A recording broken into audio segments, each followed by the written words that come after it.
still knows where the lost and faithful rose. Ash may fall and sky may break, Still we rise for honor's sake. stormlight beckons calling true. Step by step we make it through.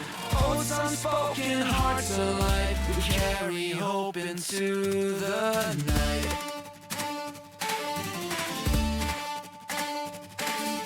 Voices echo faint but clear. Those we love are always near. Not alone, we walk as one. Shadows fade before the sun. Stormlight beckons calling true. Step by step we make it through. Oaths unbroken, burning bright. We carry hope into the night.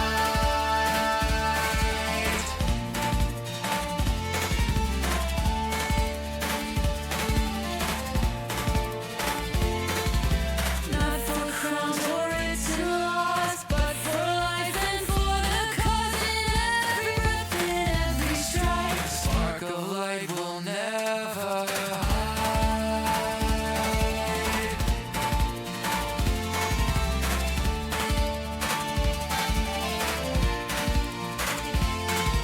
Stormlight beckons bold and wide.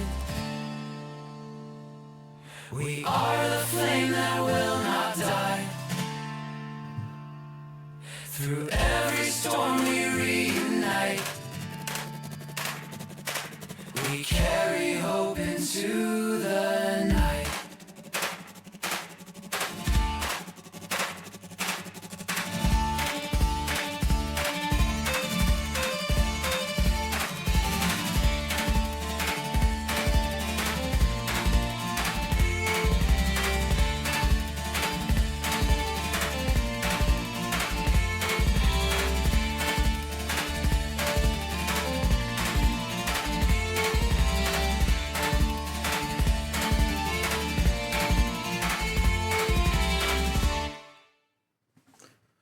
Hello, hello, hello.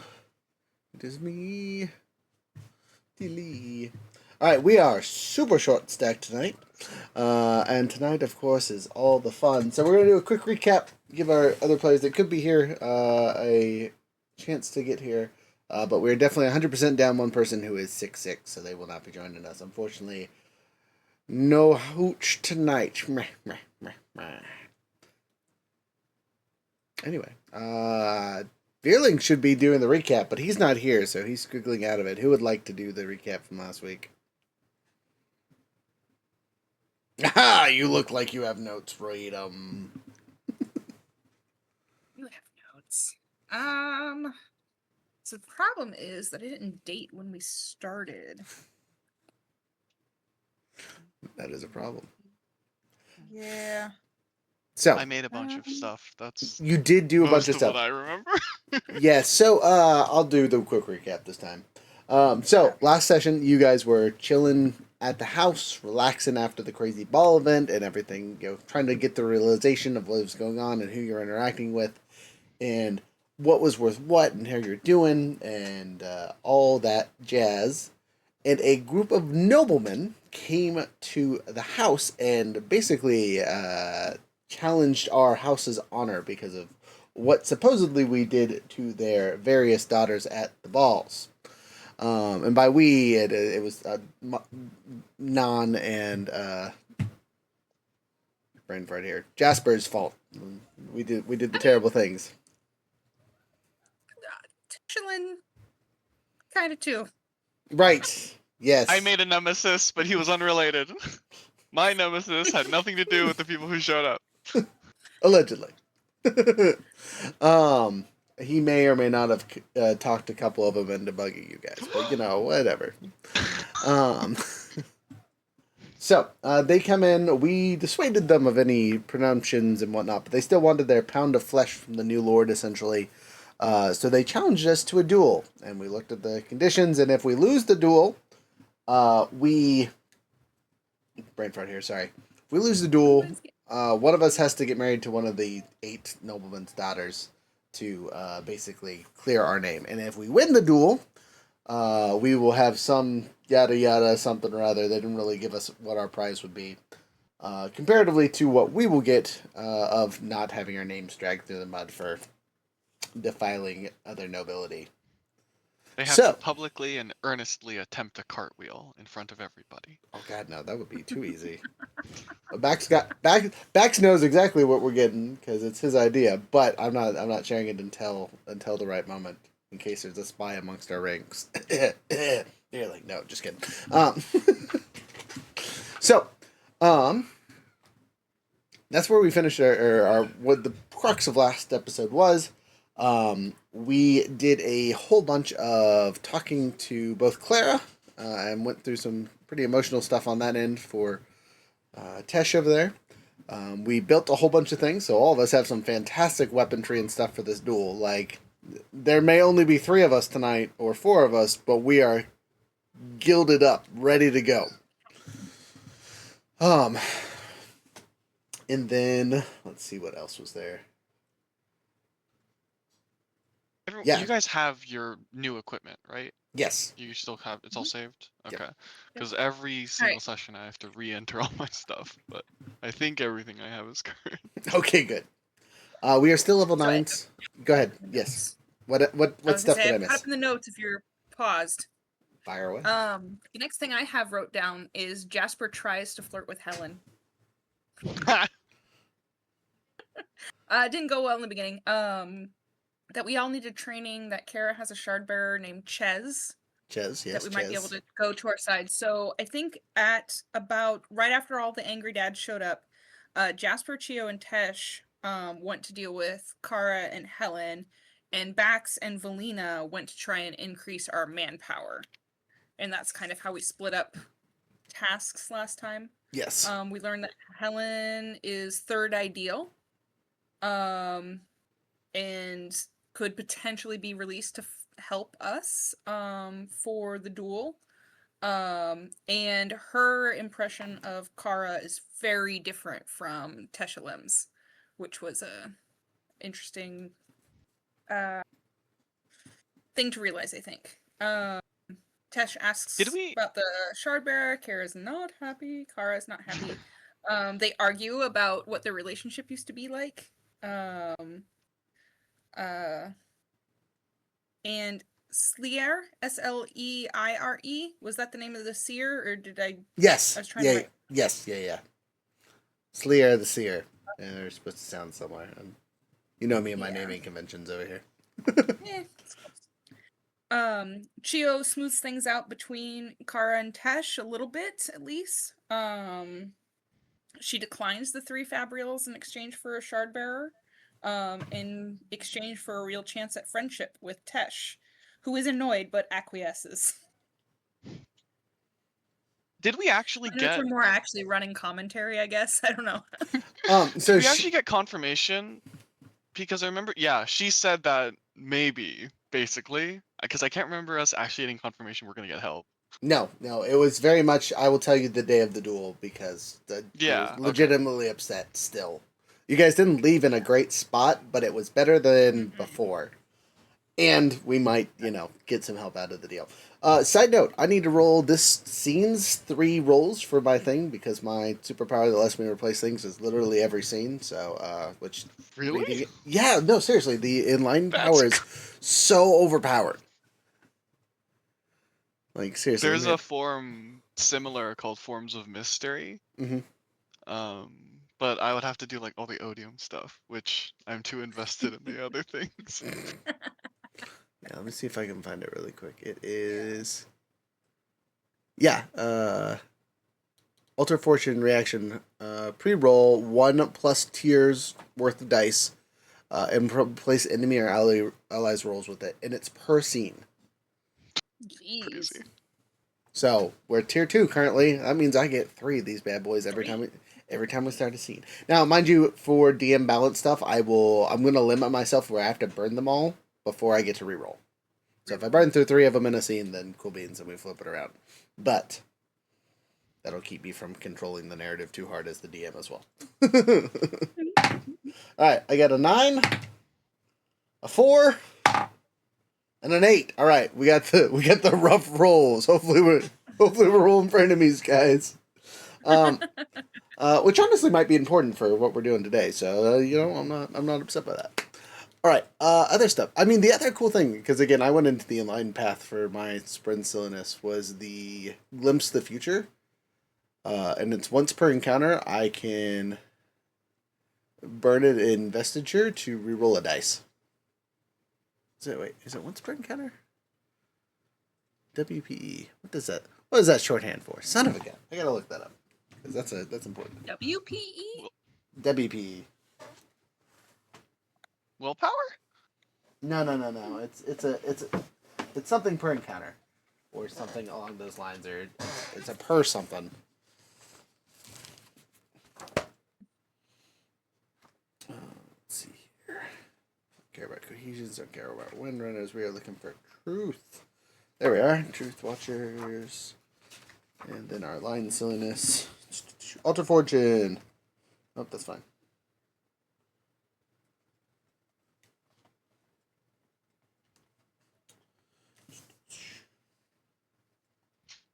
Oh, sorry. I'm wrong. The Alter Fortune is every time we take a long rest. So not every scene. It's once per long rest. But still, I like that. It's still good. Future set. Here we go. After a short or long rest of any or at the start of any scene, you can ask the GM for a vision of the future. That's future set. That's not the right one. Glimpse of the future. Here it is. Once per round, after you roll a dice for a test, you can spend one investiture or more to reroll that many of the dice tests. The original rolls have no effect, and you must use the new results. Once Jesus per round? Christ. Yeah. I don't miss. I don't miss. Rich boy, stay predicting the future. So, yeah, anyway. Next. It says Bax tries to fix the road. Greg has cousins and we need a barracks. Yes. So, that was literally just me going out to the road to fix the destruction from our handy dandy wheel shaper over here. Yes. Okay. Like literally shovel out there with the boys, getting to know our troops better. And he was like, we have more soldiers that we can recruit, and that was kind of our explanation for how we got more people at the wall, kind of thing, and got our free upgrades. Because yeah, They deserved it. They were asking for it. wow, how dare you say such things? But on that note, there are some things that I would like the people that are listening to kind of know about, because we did do a ton of upgrades on the house last session. Like personal upgrades we did a lot, and house stuff we did a ton of house stuff. So going over that really quick before we start the actual session, and again giving Verling a little bit of extra time if he can make it, is our, where did I put the notes, team? I know they're here somewhere. Cast notes, you're here, I swear. I've got a couple. It's under open chats. I found it. Okay. And it is in. No, it is not open chats. Cast notes. It's literally called cast notes. I'm not crazy. So, scrolling up to the save thing for our tiers and whatnot. The stables has officially got the wagon and an extra stable, so we have some horses. The fields now have the mine. The outer grounds picked up the escape tunnel from what you guys picked last time, the barracks, and a wall upgrade 1. And that was it. So the big upgrades from last time's story, though, was the barracks and the wall upgrade. And the deposit. And the mine. Because that allowed us to make quite a few weapons and other things without having to spend a ridiculous amount of energy and effort on items and things. And also, we have aluminum on our property, along with any metal we need for fabulous creation. Wink, wink, smiley face. And small diamonds and emeralds. Yeah. So, like, we got everything the Allomancers need, but no Allomancers Have all of our pruned memories been returned to us yet? I don't think so, right? I'm so sorry. Our No, pruned memories? no, that's a great question. I'm glad you asked about it because it will be relevant for today. Um, for my Because I still don't know how I got Warform. You have no idea how you got Warform. It'll make sense tonight, I promise. Today is a reveal episode. Which is funny because Veerling won't be here, so it'll actually be even more appropriate. So, I need to plug in my phone, so let me grab my charger really quick. In the meantime and in between time, we're going to start with a scene of your two characters having a conversation about the upcoming duel as it is tomorrow. Oh gosh.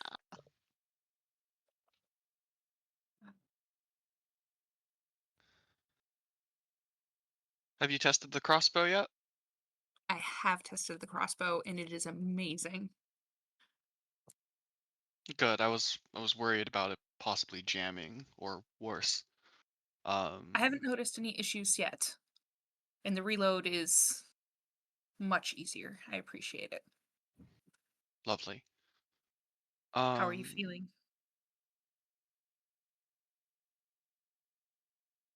I'm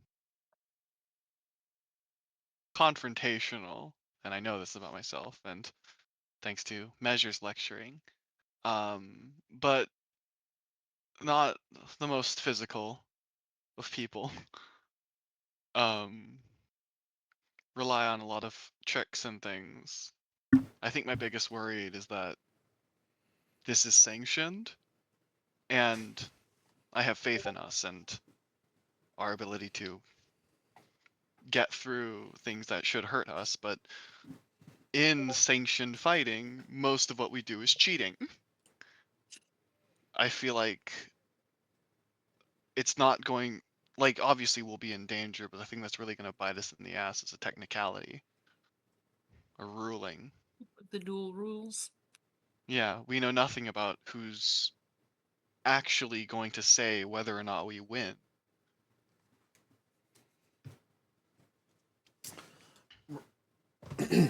Bon will make his way over to you. Or Bax, I should say. What you guys talking about? How we're getting our asses kicked later today. Now, why would you say? Look at this spear. It's taller than I am. You think we can lose with this thing and all the other cool weapons Tesh has made in the last 38 hours? He has made But some what pretty if cool weapons. what if we find out that they're ruling that, like, the bounds of the arena only go up, say, 5 feet, and that if you fly a little too high, you're disqualified? What if we are told that altering the terrain, and here I just sort of poke a little bit of the stone at my feet and have it ripple? What if we're told that that is also disqualifying? We don't know enough. I've done my best to prepare all of you the best that I can with whatever I could make. But Uh, we are starving for information. you're right, friend. We are starving for information, but I have two things to say, and both my spread pop up on my shoulders, and you guys can see them. Well, One, we're about to get a lecture. I will follow the rules. If we cannot fly, I will swing as hard as I can, as wide as I can, hit as many people as I can, and they will all fall. And two, I will seek to find what's right. So, you see one of the spread just like throw hands up, essentially. Those are not the words. And we will find out why this happened, and we will seek what we need to find, and figure out what needs to happen. There, you two especially, right? Have less, I don't know, connection to this than need be. But I promise you that we will find why this happened and where this came from, because it doesn't make sense. I'm with you on this, right? We were just yahoos building a manor out here. Ha ha! Suddenly, out of the darkness, our shadowy friend appears. Ulevki on your shoulder says, as always, the truth will set you free.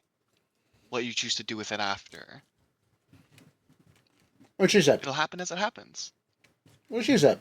I'm going to put my faith in the floating demigods on our shoulders here and call it good. Speaking of floating demigods, is that bird ever going to get off your head? No.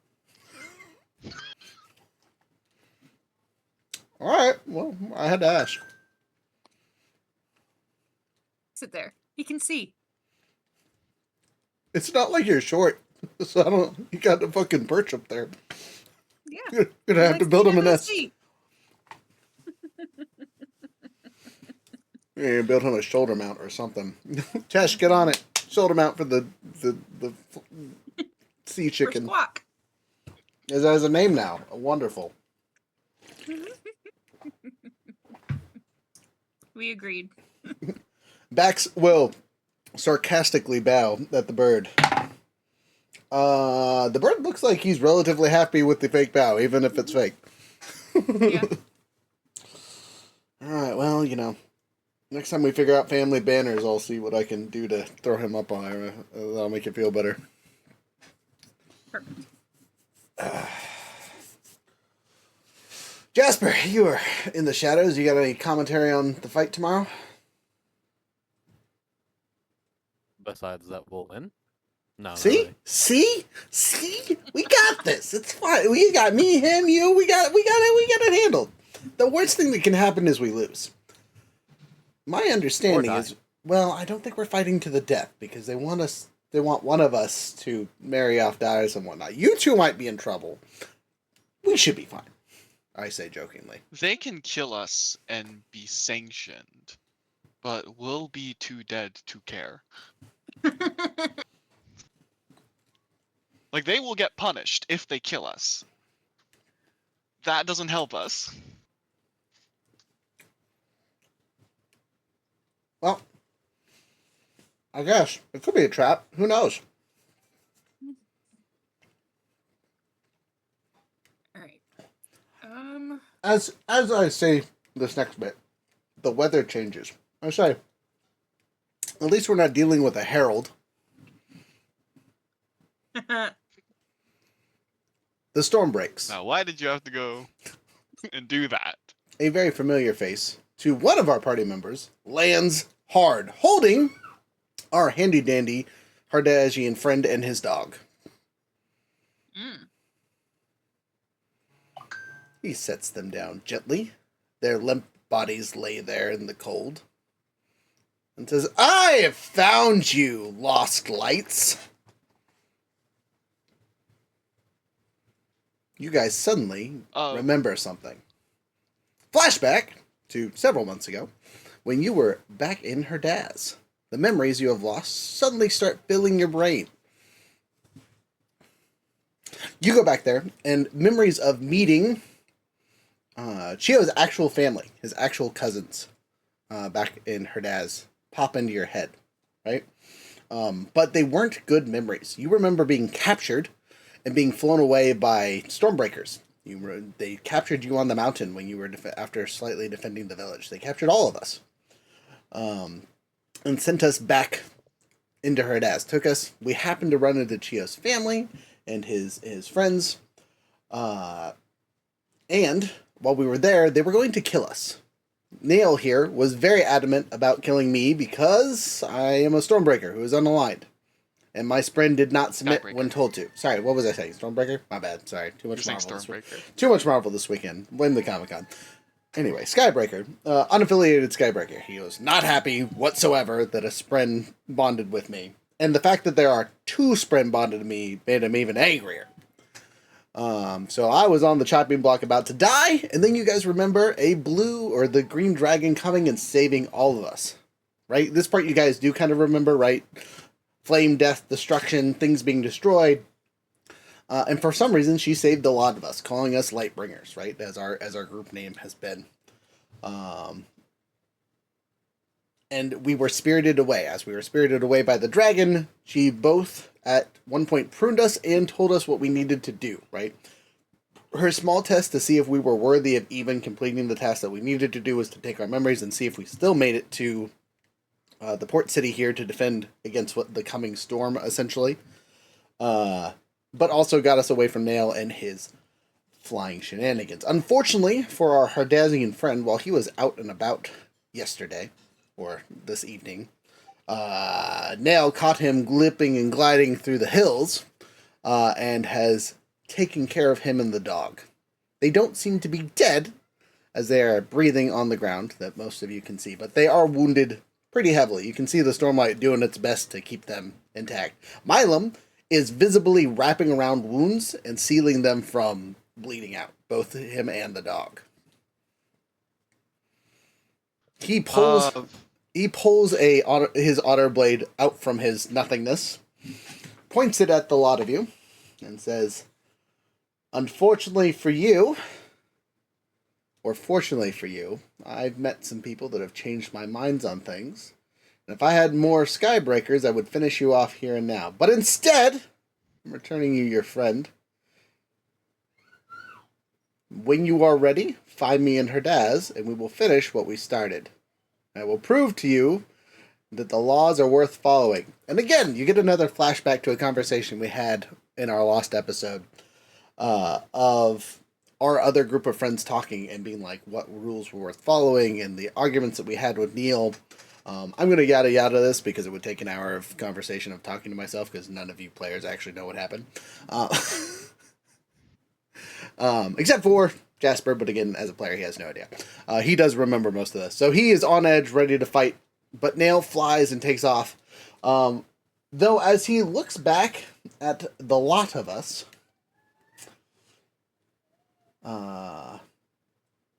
he huffs loudly and says, "Somehow you're following the right path," and I don't like that. I'd like to run, like, just towards Chio. Please. Like, is he safe to move? I would just like to take a look at him, see if I can at least bring him inside. Would you like to make a medical check? Yes, please. Please do so.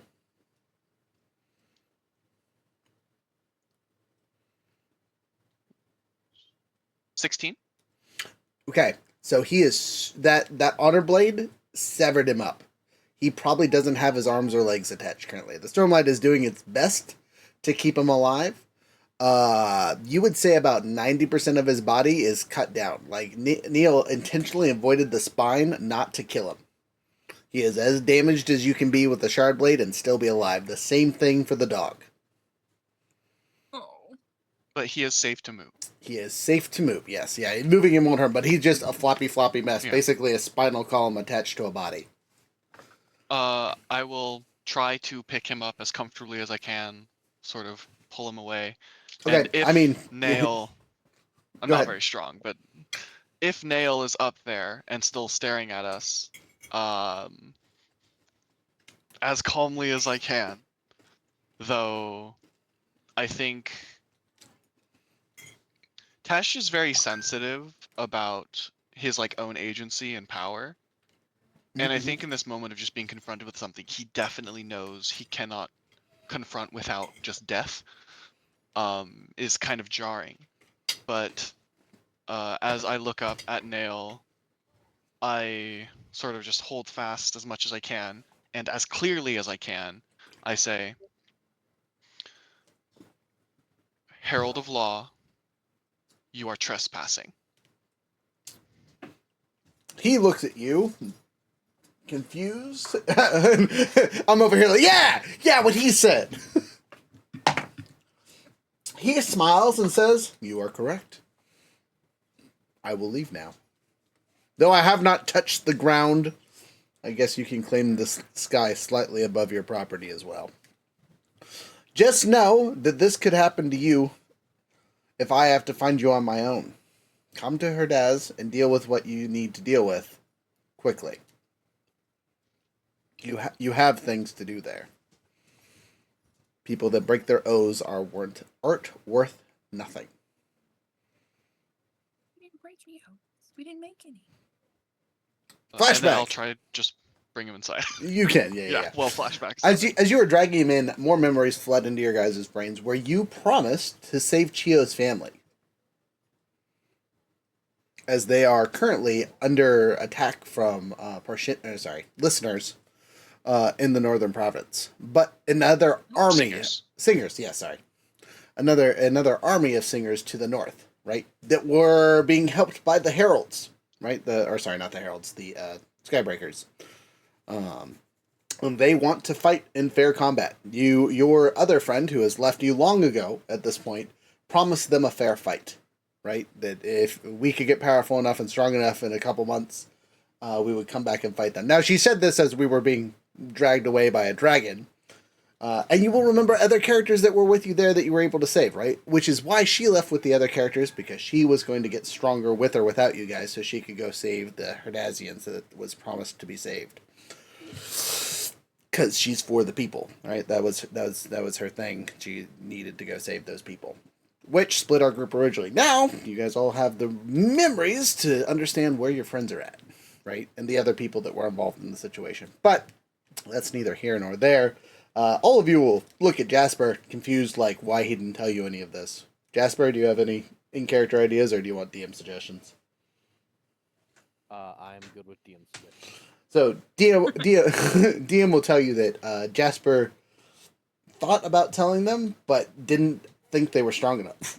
Since we've left Herdaz, we haven't really shown any major feats of combat. Right? There's no way we're going to fight an army with how strong we are now.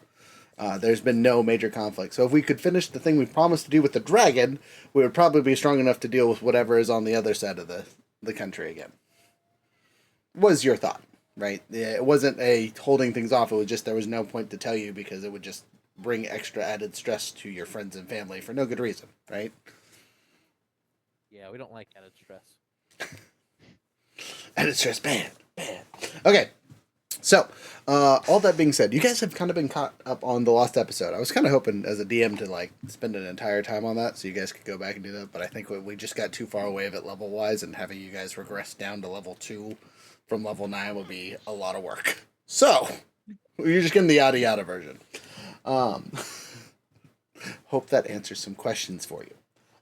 Side note, before we continue forward, as you guys rest and recover, I'm going to use some Investiture to heal our friend with progression. But because of the nature of the wounds that he took, it's going to be a day or two before he's functional, right?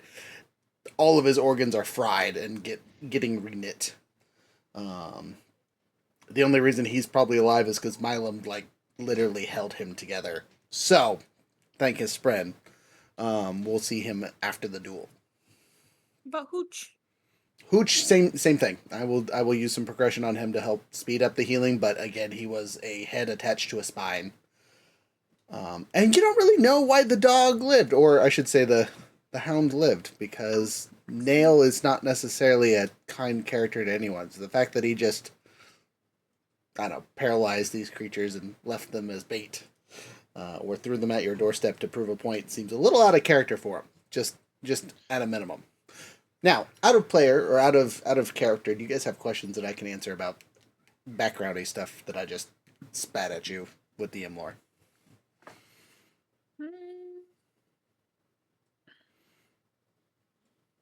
No, but I guess Do we know what happened to Calvad? To who? Calvad, the boat captain. Oh, he's still fine. Our boat captain.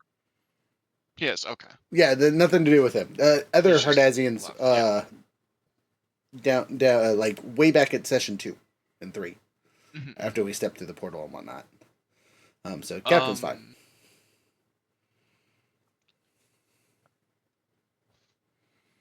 Did the dragon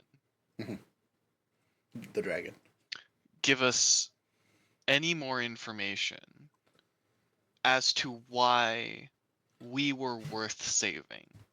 Or was it just as simple as, so we would be here? Well, there's for that. What's coming? And our group is one of the few unassigned Radiants in Roshar. We don't have any affiliation. We're not associated with the tower.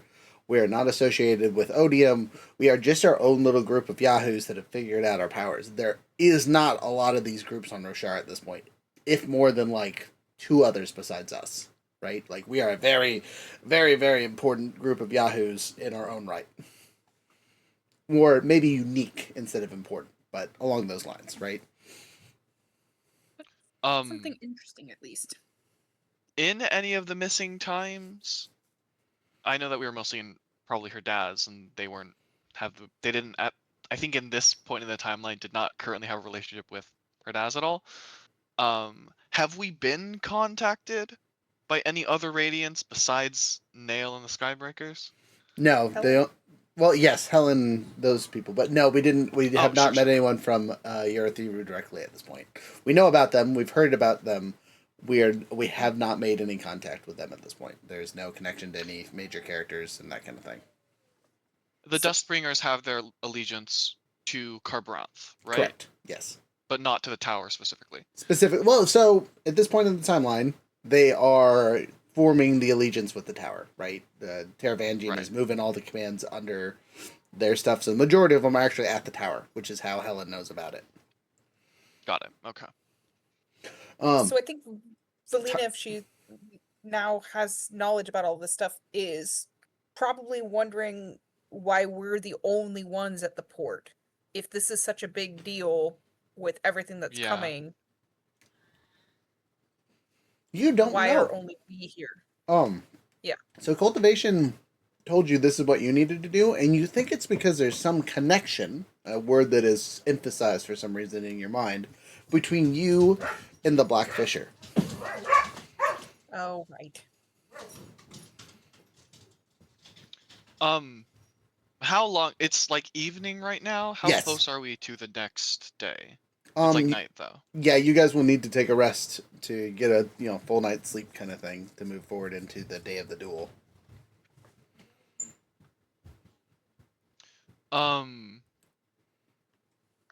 Okay.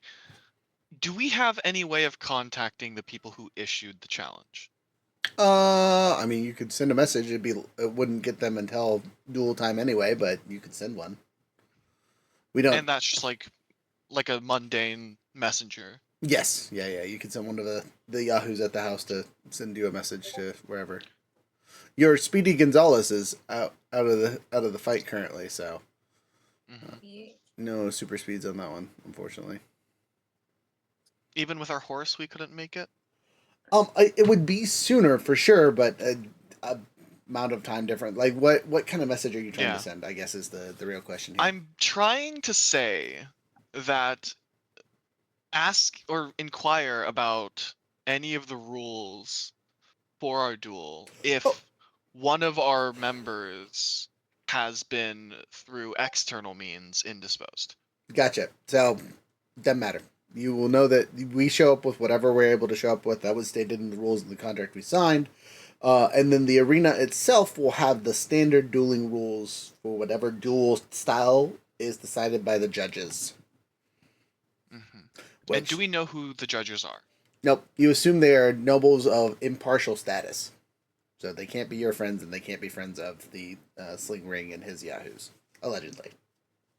Allegedly. Do we know where our ship is? The super sneaky one? Mm-hmm. Yes. In the port, probably. The one that we have the Thalen captain for. In the port. Wayfarer captain? Yep. Port. Could we get him to come fight with us, you think? He's not much of a fighter. Yeah, I didn't think so. He have fighter on the boat?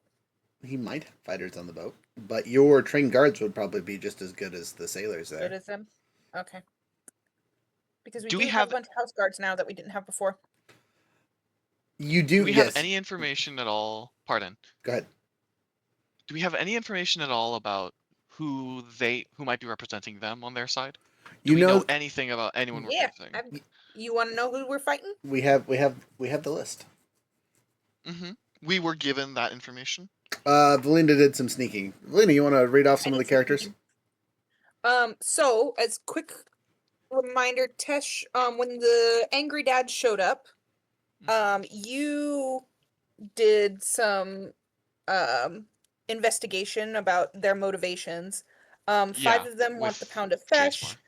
0 of them were actually slighted. Like there is no real issue here. 2 of them feel like they were slighted. Ringsling definitely believe that his daughter has been tarnished. The thing was that probably wasn't by anybody in our house. And so that's what you figured out yesterday, and then I found out who they're sending to fight, and it's mostly 6th to 8th Dawn. I've got names like Lauren Valdeth, longsword duelist of the 6th Dawn, Tafarin Dolor, my handwriting is atrocious. 6th Wow, Dawn interesting mounted name. lancer. My handwriting is atrocious, I wonder. Yeah.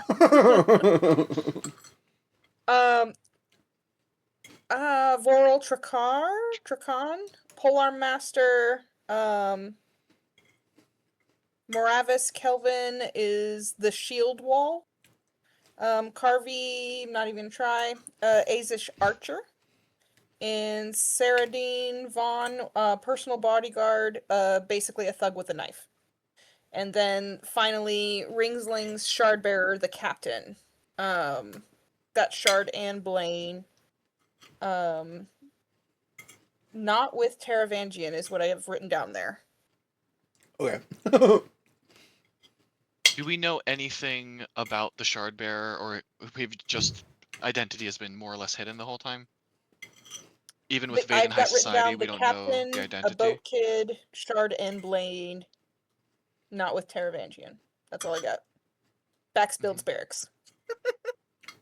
Solid note. Solid It's note. not known anywhere the identity of this like bodyguard or captain lord. That's I'm their asking name. DM That's or their GM. name. That is their title. That The is name is captain. that's his nickname. Yeah, the captain, the shield The wall, captain. the bodyguard. They're named. Oh, They're named okay. enemies, and that's their nickname. But but like their identity is public, or at least known to us. Like we could go find them if we needed to. It's not like it's a secret. Correct. Yeah, they're just people in town. Yeah, if it wasn't the night before, we probably could have like harassed them at the cafe or something. Hey, Jasper, you giggling want to do about? some sneak? I'm just trying to think of any way that we can even our odds just a little bit. And if we can preemptively handle any one of these fools, then Who do you want dead? we don't necessarily have to kill them. Right, That's we can just not make their what- tummies really upset. I don't deal with tummies upset. Could you imagine pooping yourself in shard plate? That'd be horrendous. We're told how that goes. Now, I, Adeline Colin, has shit canonically. myself Do you remember that 3 conversation? times.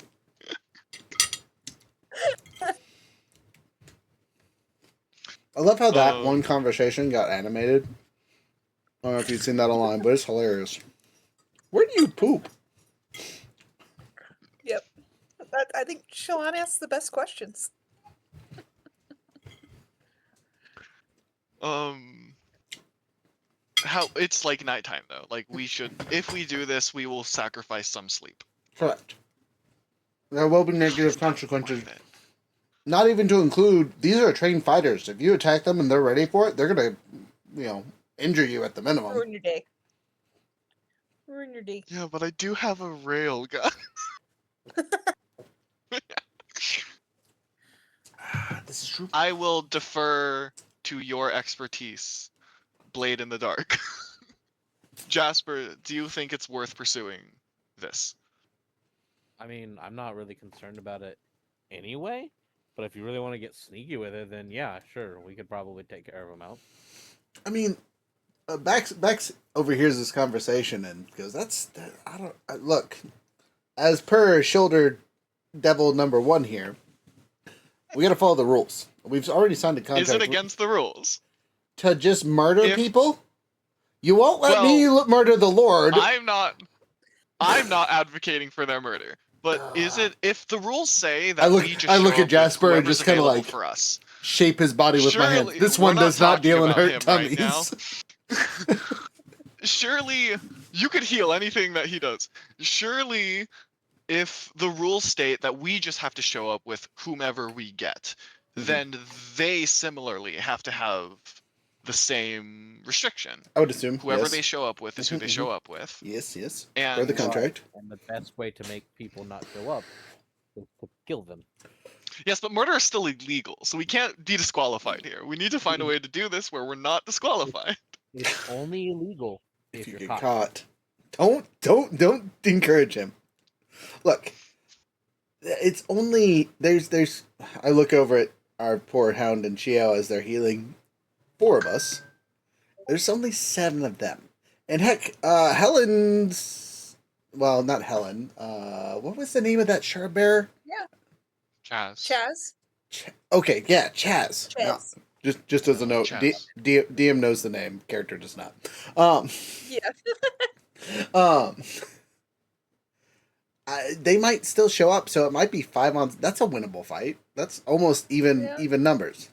I mean, we could ask some of the yahoos at the barracks if they want to at least be stand-ins. I would just be afraid that they would get, murdered, and then I'd feel bad. Our worst case scenario is Chez doesn't show up, and Mhm. they still have a shard bearer, Right. which is worth a lot more than that's not a 7-on-4. That's like a 15-on-4. You If they got have a shard bearer and we don't. you got me, you, and him. We're Radiants. We're like, Well, and maybe Helen. Like Jasper, go sweet talk your new boo. well, I've already tried, and she will not leave her position. someone's She got to said she protect would the need to princess. be released. Yeah, but you were also working on getting that shard bearer because you Yes. guys seem Yes. to. So Yeah, I mean, he'll be safer in the long run because worst comes to worst, we use him as a damage Meat soak. shield? Yeah, exactly.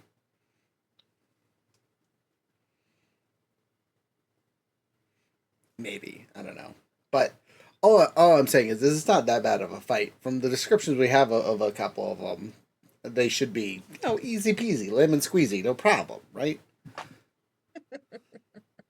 yeah, I think we've got this. Storms. I just sort of wave my hand at Chio and Hooch and say, That's the not thing a that's going to say. get you is That the is a thing you face. don't. And say, the thing that's going to get you is the thing you don't think about. Yeah, my dad. You know what? If they pull a herald out of their ass for the arena tomorrow, we'll just lose. I will go marry immediately. I will give up. We will not fight. It'll be fine. They bring the herald of war. I'm saying good day, sir, and marrying whoever the hell they tell me to. To be fair, straight up, no argument. If nail comes down and lands, I'm shitting my pants right there and marrying whoever they tell me that I need to marry. That's just so we're clear, okay? If something that ridiculous shows up, I will not put you guys in danger. My pride is not worth your lives. I'm just Mine might be. asking if there is a world where that's our plan in the first place. What, to give it immediately? If the worst could happen without us getting the opportunity to back out, there will be a point of no return. And if we get to that situation against a shard bearer, Stormlight or not, is it really worth this cost? Plus, we know that we're about to face off on whatever is coming from whoever is sending it. The Black Fisher or Odium himself. We didn't Is want this a people being risk fine we between can take us. right now? We kind of don't have a choice. We signed the contract already, so. We did. We could just concede. We could just concede, but my lord's honor will not allow me to do so. There's a code I am following, and I plan to stick to it. If I fail, I fail, and I'll rebuild. But I will not just give in like some weakling, or someone who has no honor in what their house stands for. I know that might not be the same for you, Tesh, but if you guys want me to be a lord, I need to act like it. If those are the rules you want me to follow, and not some blade in the dark, I think both me and Jasper need to be who we're meant to be.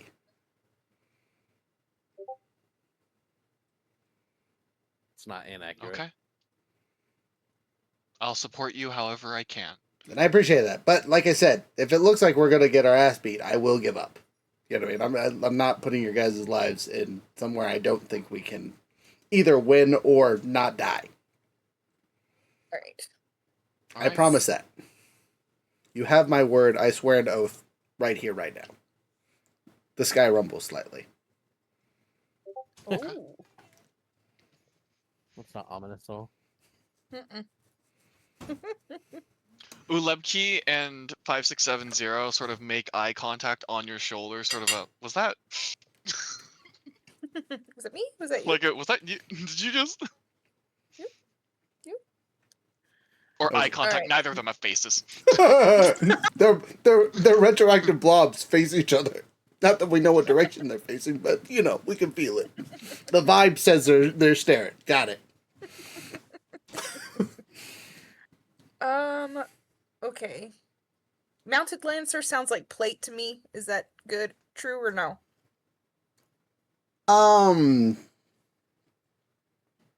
So usually mounted is horses. Yeah. So probably a lance. Right, armor is what I'm asking. Mounted Lancer, what armor do you sounds like he would be They wearing? could just be wearing regular full plate, not shard plate. Okay. The easiest target on any mounted lancer is probably going to be the horse. Horse. Yeah. I mean, I'm gonna make a knowledge roll really quick to be like tell you about the arena really quick. I rolled a 15 and my lord's a 3, so an 18 is a good enough roll to tell you guys. The arena is not big enough for mountain combatants. Like jousting and stuff. Yeah, if there's gonna be 5 of He's us, just gonna run with his. yeah. If there's 7 of them and 5 of us, it's gonna be a pretty tight arena. If I remember correctly, it's only about 40 feet wide at most. DM's actually gonna measure really quick. 1 second. 1, 2, 3, 4, 5, 6, 7, 8, 9, 10, 11, 12. So it's 60 feet ish across. So that's the circumference. So 30-foot radius. Just for like logistics stuff, I do still have the Vaden High Society expertise from Mhm, Erudition and fucking high lore. I have +9 to lore. Okay. Would you like to So- make a rules check on most duels that are done Yeah, amongst Vaden just Lords? like most Sure. duels, and also the conventions of how do you concede if you can't speak or if people can't hear you, like all of the basics. What are the things that we need to know and that we can all learn Sure. well enough? Yeah. Make a roll to see if you remember any of that and disperse the knowledge. Okay. What kind of roll is it? Lore. Lore. Okay, hang on. Don't say anything yet. Yeah, if anyone can help me, that'd be rad. Would me replacing your number with an 8 be a better roll for you? Oh, I haven't rolled yet. Oh, okay. Oh, okay. No, I can't I guess do anything advantage of for this game, lore. you can roll ahead of time.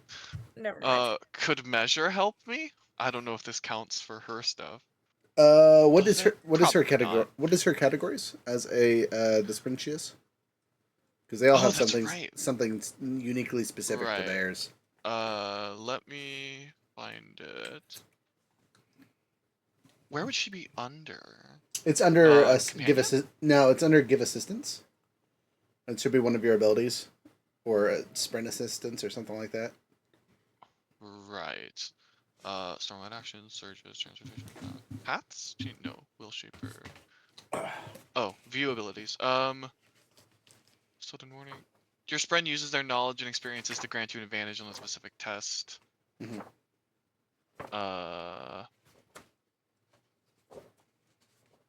Okay, game is broken. It says, okay, I think something might be wrong in the book. It says Will Shaper. Typically, Ash Spren can help with setting traps, dismantling objects, crafting tests, and lore tests. Solar is here for you. Yeah, right. Solara, you know what? Hey, Solara, what's up? Okay, let me go to my Will Shaper page for you really quick and see what I can find on the actual book itself. Will Shaper, where are you? There you are. Alright, and then, let's see, Light Sprint, first ideal, we're playing Light Sprint, perceptibility, physical push object, ruminate communications, test assistance. Related to travel and fair trade, survival test, and lore test related to topics they're familiar with. So, Not really survival. Yeah, okay. I don't think Not really Measure would travel really either. help us. Yeah. Yeah, If we're okay. lost, we need to ask Measure. But that's a really good question. Solara, being a Dustbringer, would help with crafting and creation, so she probably wouldn't be super helpful for this, though probably could have helped with making that sword. Oh yeah, probably. Okay. Well, either way, I'll make the roll. Okay, Can I raise the stakes on Sat on this? Jasper's this would be shoulder a and was super judgy about it. great time to raise the stakes. Let me check my Hell yeah. misprint though, because I might be able to help with something too. But go ahead and make your roll. Yeah. Okay. Okay, perception and persuasion check, so that's not that. And then we'll go to our high sprint. Okay. I got a opportunity Okay. and a 21. Solid roll. Crazy lord. Okay, my high sprint is of no help here. Okay. Nor is my misprint, so no hope here. Really? Guys. No lore for like laws and things? No, for perceiving if someone is guilty or not. And I guess if it was like a law, sure, but this is like a dueling rule. Not something Dueling necessary convention. from it. But yeah, Anyway, 21 and an opportunity. okay, so you can burn the opportunity to get 2 extra questions, or you can just ask 2 questions and I pull a card.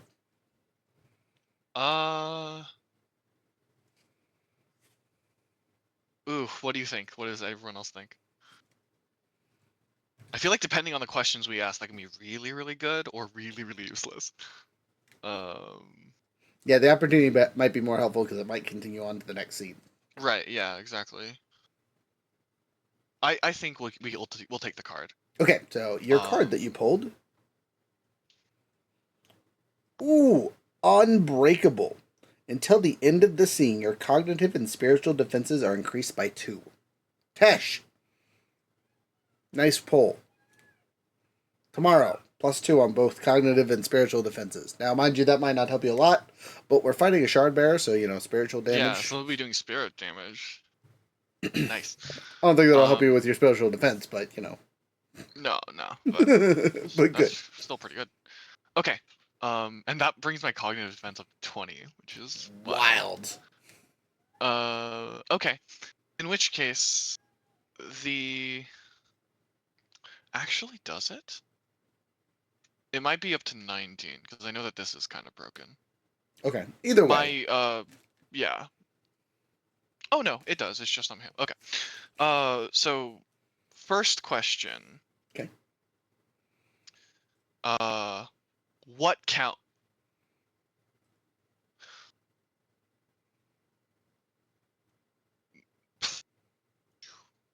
What counts as excessive?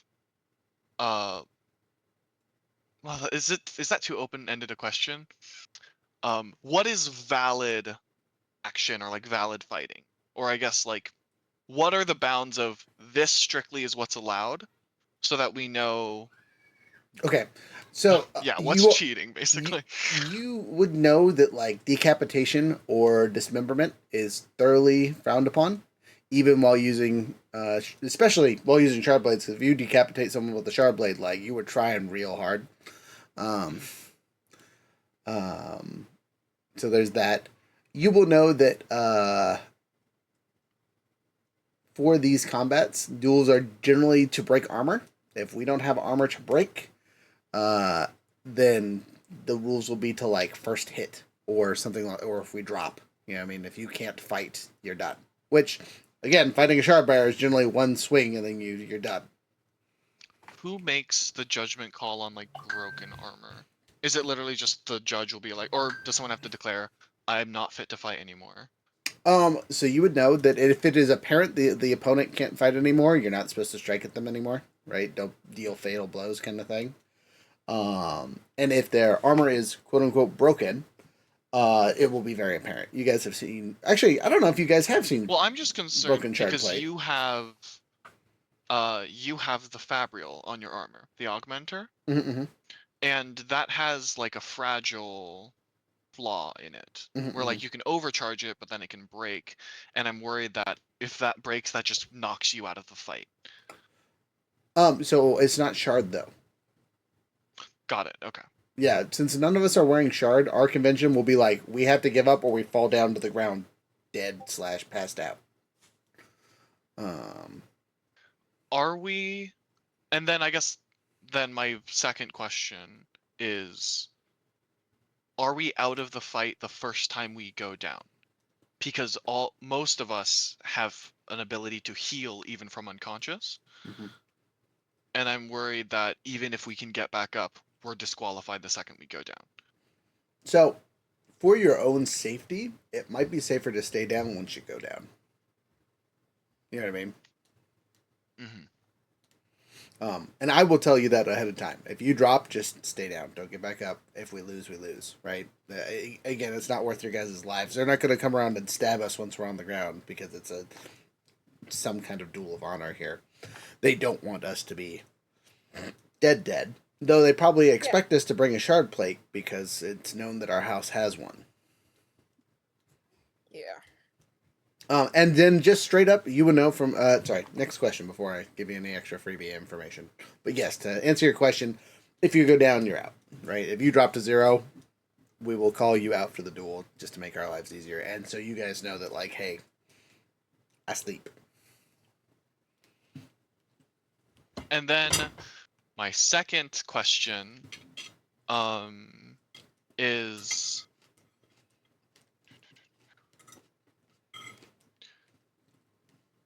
is there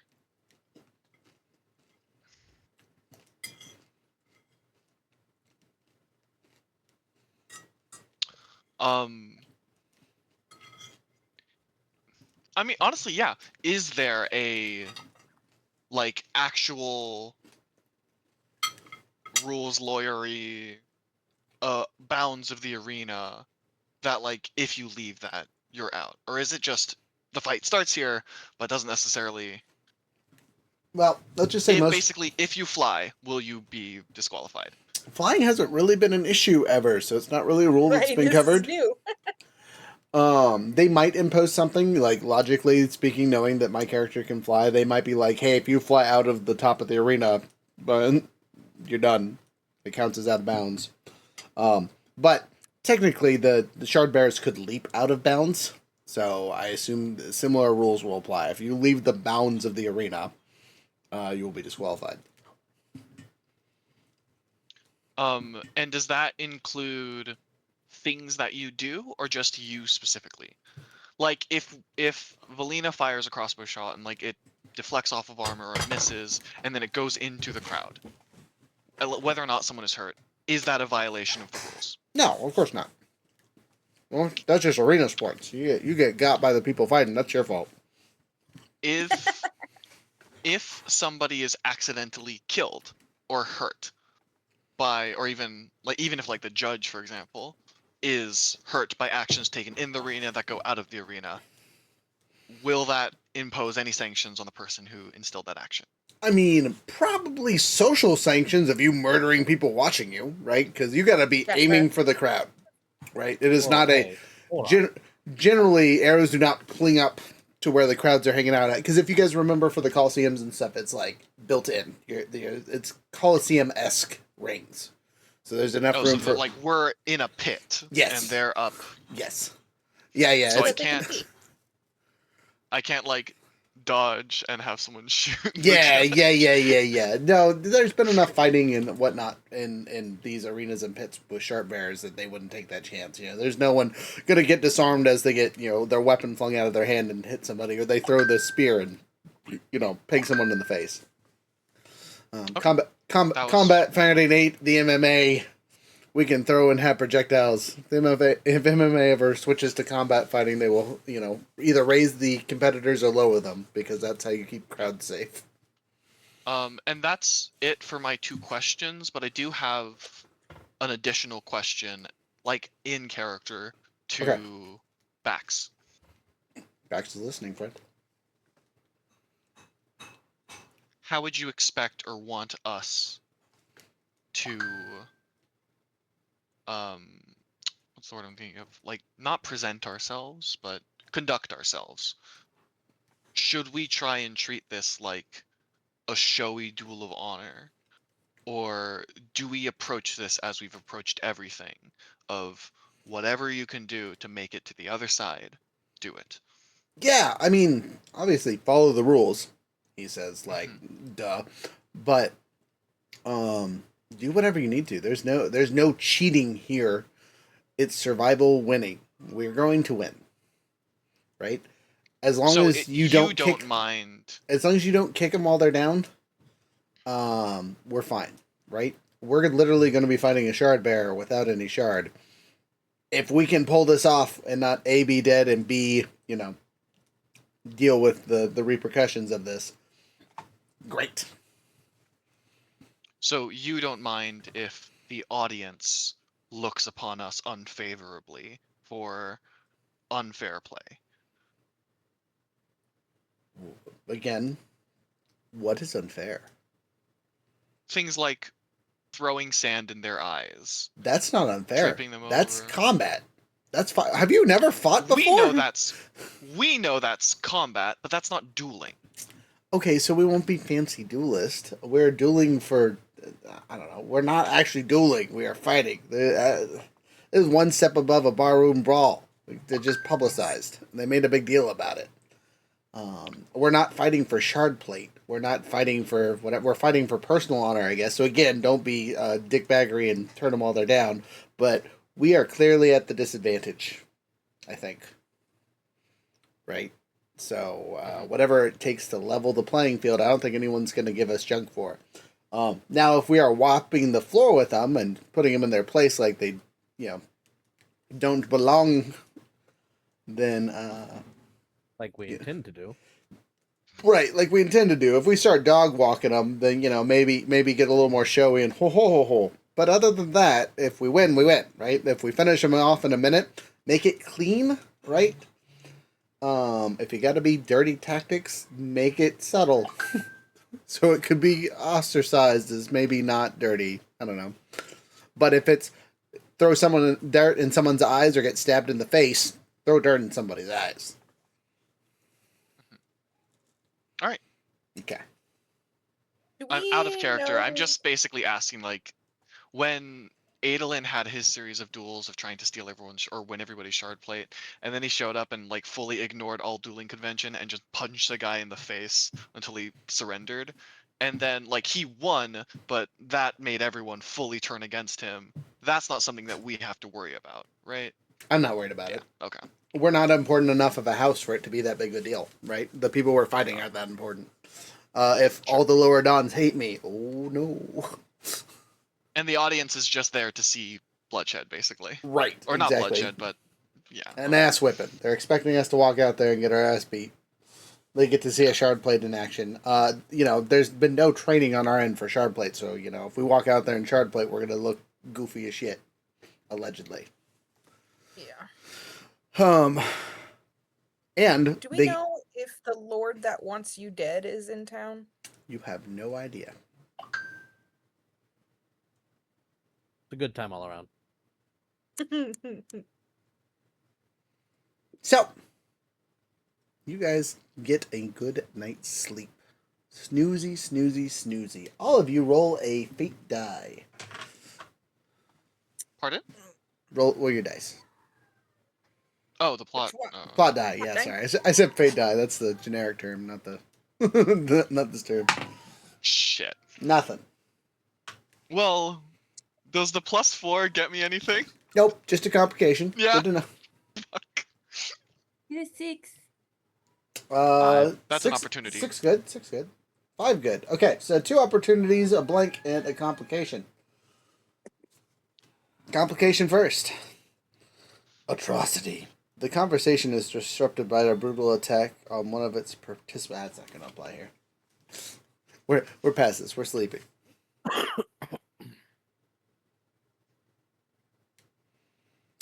Ooh.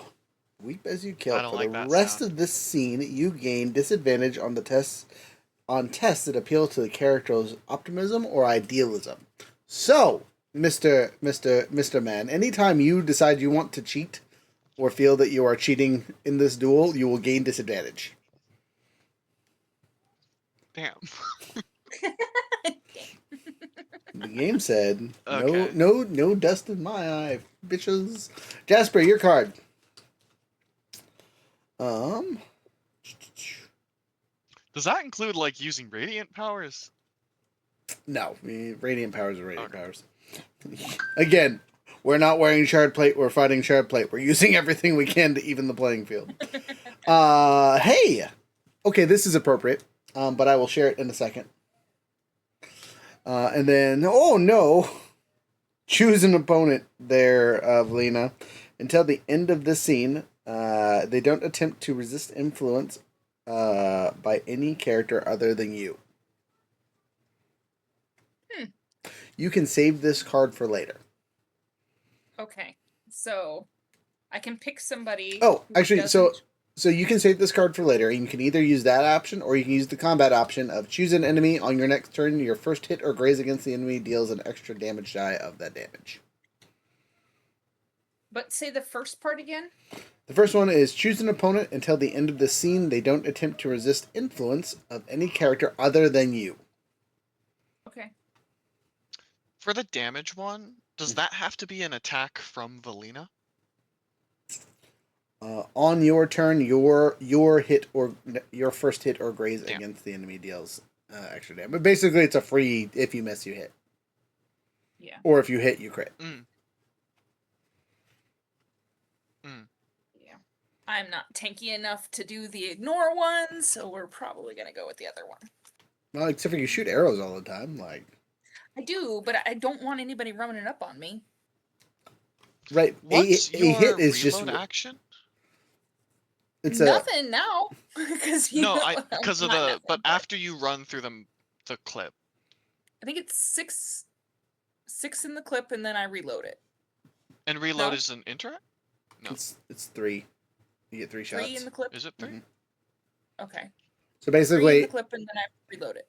yes, and it's a just a standard action for reload. Okay, but it's one reload action to reload the entire 3. Yes. Yep. Great. Okay. Great. So originally, mechanics wise, is you shoot a shot, you reload it for next round. You shoot a shot, reload it for next round. If you're doing quick actions, if for pew pew pew pew pew, you can shoot a shot, reload it, shoot a shot using the extra shot mechanical stuff for your rolls at the best, and then you have to start the next turn reloading and whatever. Put yourself at a slight disadvantage there. Anyway, Jasper. Yes. I am not going to let you choose this one, as the opportunity you picked actually saved me from having to roll. So thank you. You're welcome. I'm just going to put this one away. As you guys approach the arena, a familiar-looking fellow out of his helmet plate is waiting by the front gate, along with a small gaggle of other brain fart. Tesh, where are you from? Carbron. Thank you. Carbanthians. They look to be one very familiar noble and some other Carbanthian dressed people. They might be hand servants or maid servants. Along with Helen, who looks to be dressed in what's the best word to describe this attire? It looks like a mockery of the maids.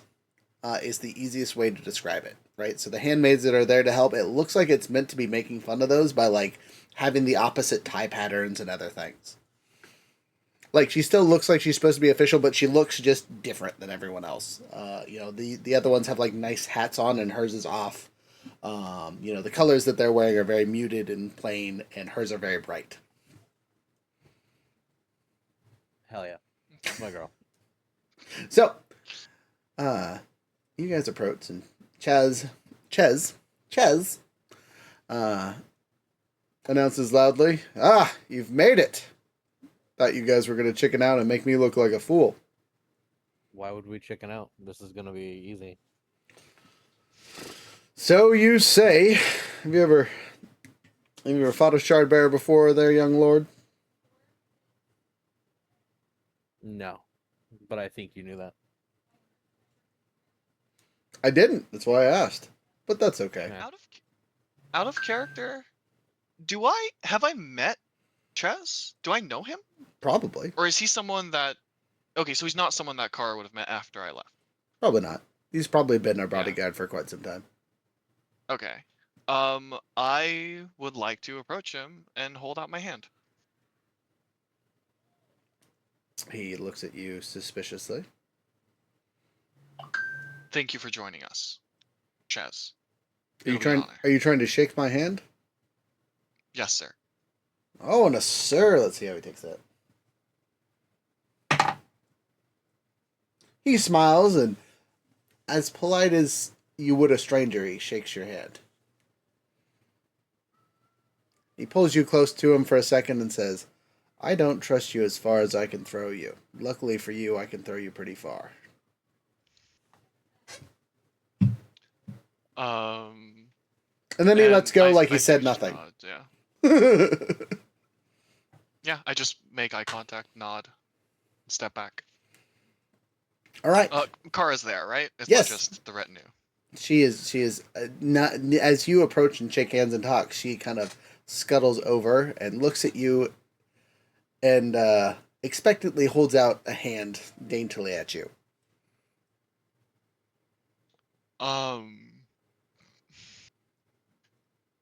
In a very impersonal, though not hostile manner, I take the hand, sort of like bow, feign a whatever. Your Highness, thank you for loaning us your shard bearer. She looks excessively disappointed at your answer, but she says, "All right, I guess we really are starting over." That's what I If said. I'm sticking to it. she looks around for a second, looks at me specifically, and angrily says, "If that one or that one dies, I'm taking your head next. Live, die, or whatever. That's my terms for letting you borrow my shard bearer. Keep him alive, keep him alive." I go, "Fucking fuck? Why are you talking to me like that?" And then I remember that she's a time princess, and I go, "You know what? Let me rephrase that. What the fuckity fuck?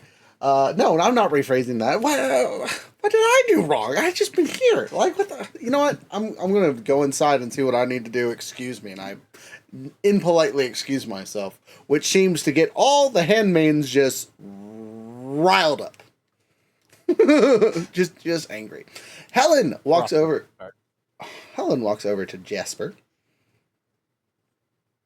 touches you on the shoulder politely, and says, "Well, how are you doing?"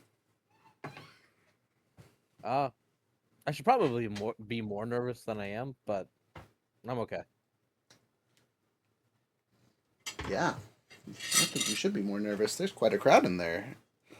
There, Lord of White.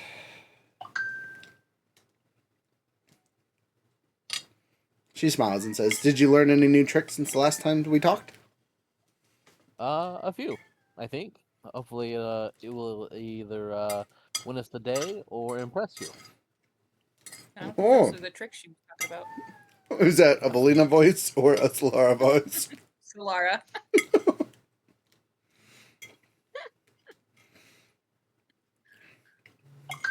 Jasper, do you have any kind of reaction to that statement in the back of your head?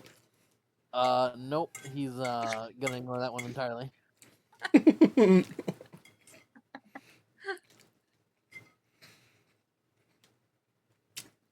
Speaking of our spread, measure beats in your chest to the rhythm of. Oh shit, oh shit, oh shit, oh shit, No, oh no, shit. no, no. I always love the song and dance of rhythm of. Sorry. It's my favorite part of playing a singer. I'm sorry. The rhythm of tension. Acknowledging your feelings in this situation.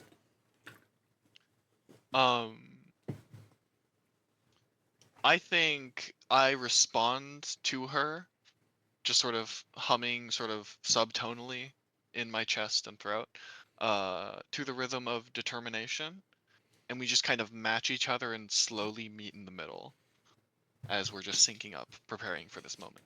Okay. You guys will know that this morning when you left Chio and Hooch behind. Milam was keeping good care of them, but was fairly confident that they would recover. They seem to be doing fine. They just need to heal enough to where they can breathe without Milam having to wrap around their bodies and hold and pump their lungs for them. Once they get past that stage, they'll be perfectly fine. He said excitedly.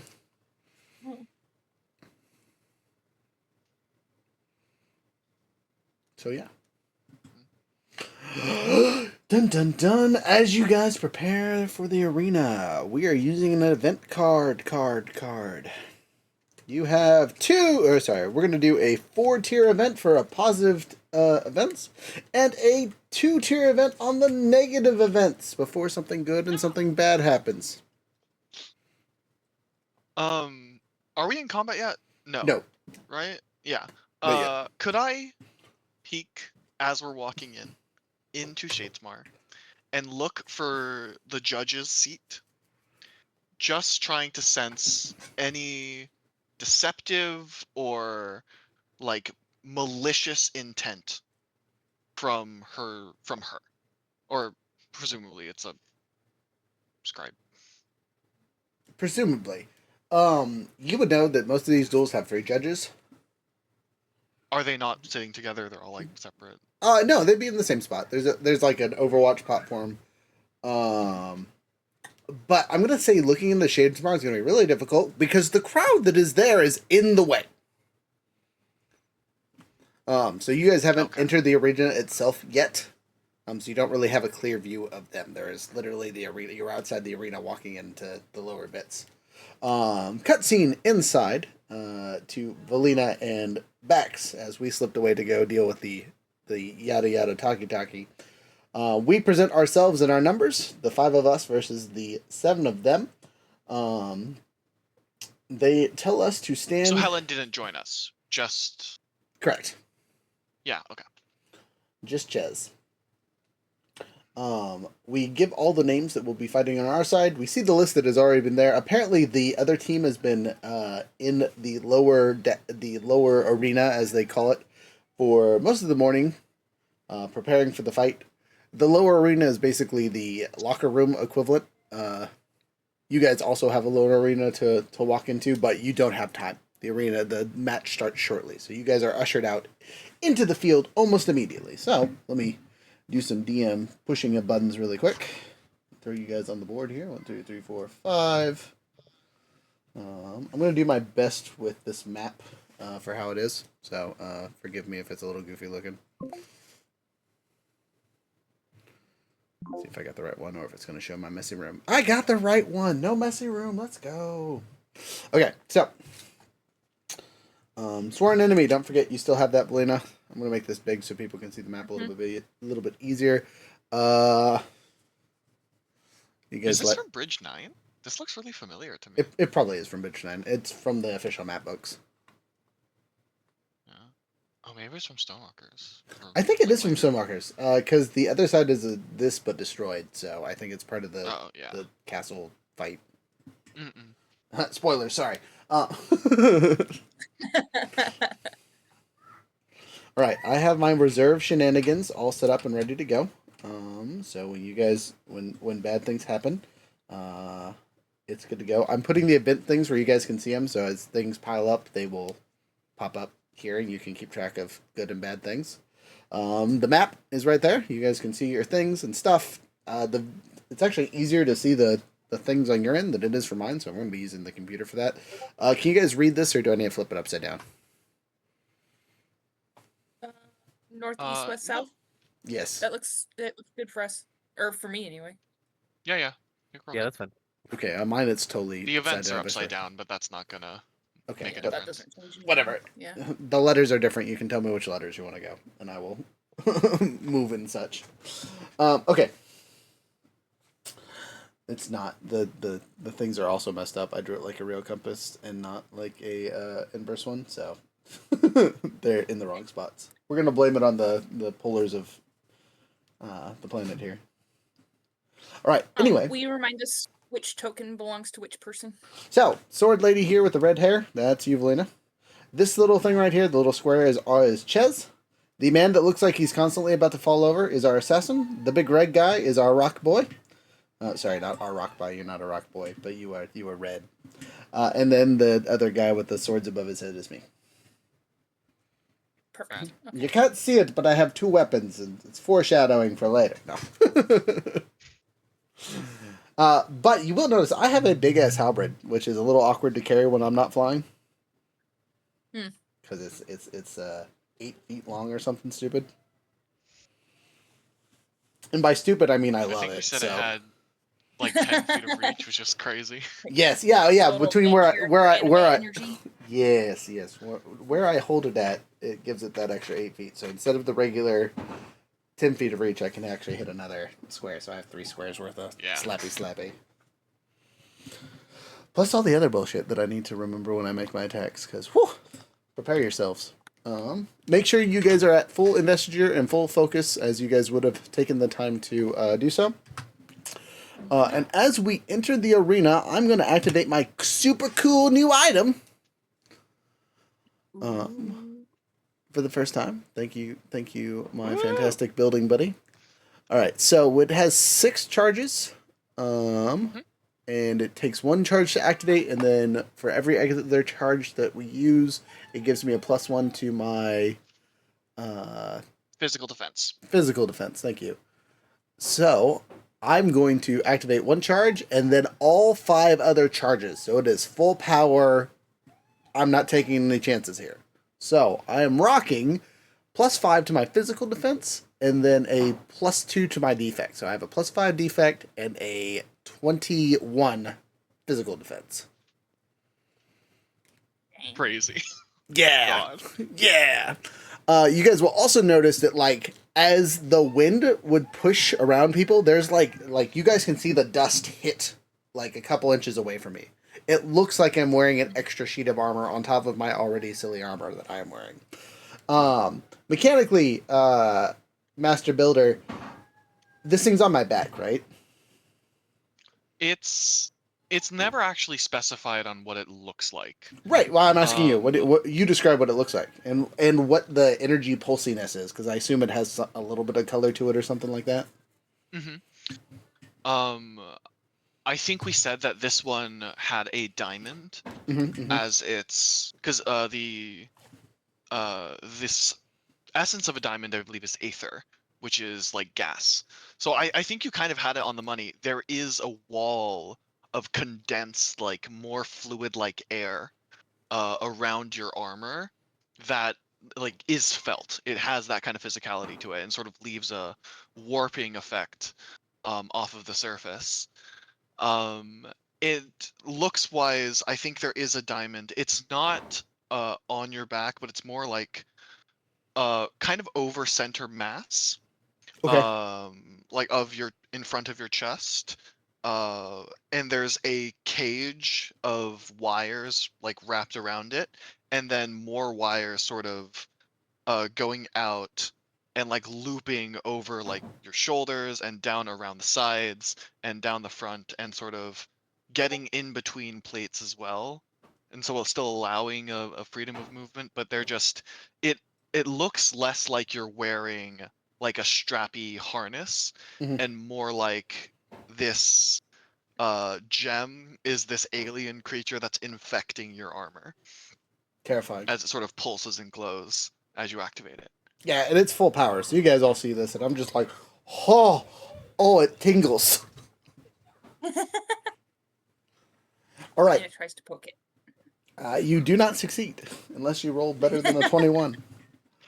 No. Anyway, so as we are sitting there, the announcer announces the name. So, Lena, since you have the list of names, can you start from the bottom and work your way to the top? Ringsling's Shardbearer, the captain. Sheridan Vaughn. But I'm booing. Oh, thank you. A Sheridan Vaughn. shard bearer coming out in red armor and a large shard blade comes out.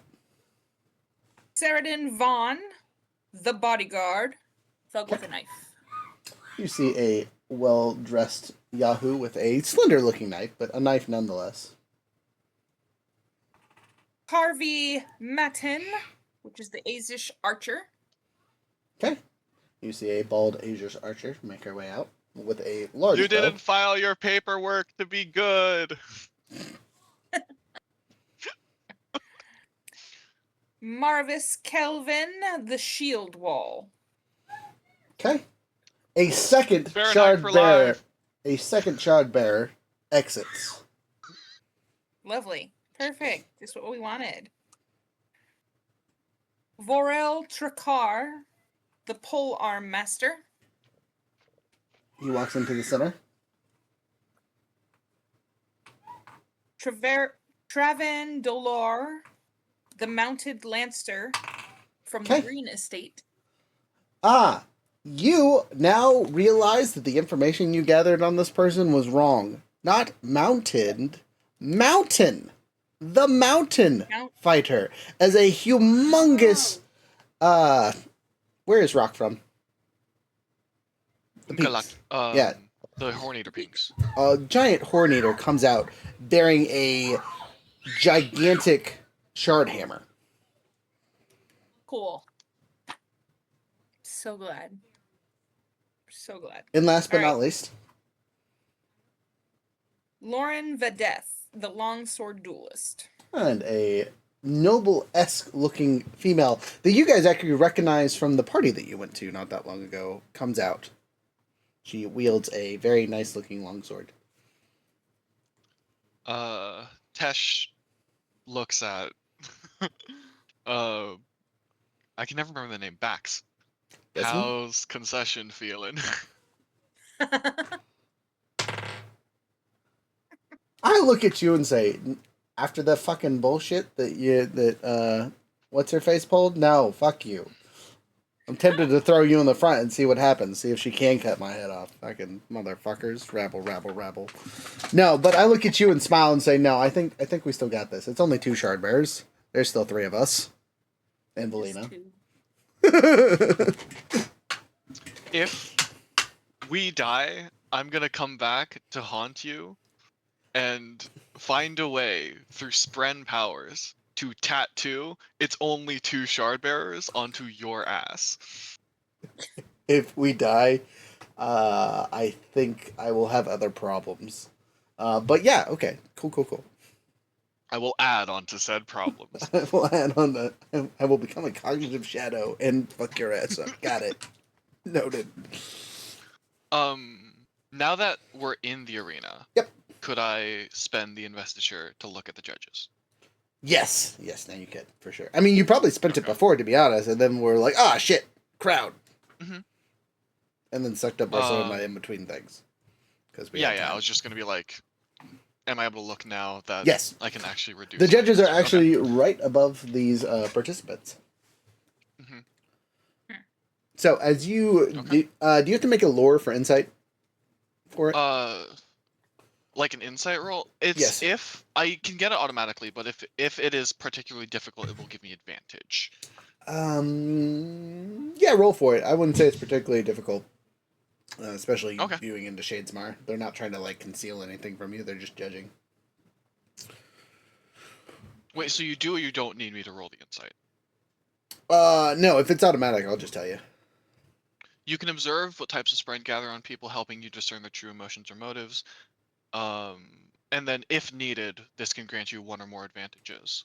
Gotcha. I don't think it's needed. This confrontation is relatively straightforward. Or you might learn their motive without an insight. Yeah, okay. Yeah. So, right. You would know that these judges are up there to judge the fight. They are probably the official judges for this arena. It probably doesn't change very often. So all they're going to care about as long as you guys follow the rules. Now, speaking of the rules, I'm going to yada past all these, but you are given a set of rules that are basically what we talked about before. You are not to kill opponents once they drop or surrender, right? And surrendering being they drop their weapons and put their hands up, or as close to that as possible. You are not expected to kill your opponents on purpose, right? So if someone goes down, you're not supposed to run over and stab them in the face, kind of thing, right? If you go down and it looks like you're out, and then you stand up and try to kill somebody, like faking your death essentially, then you will be quote unquote disqualified and be punished for murder.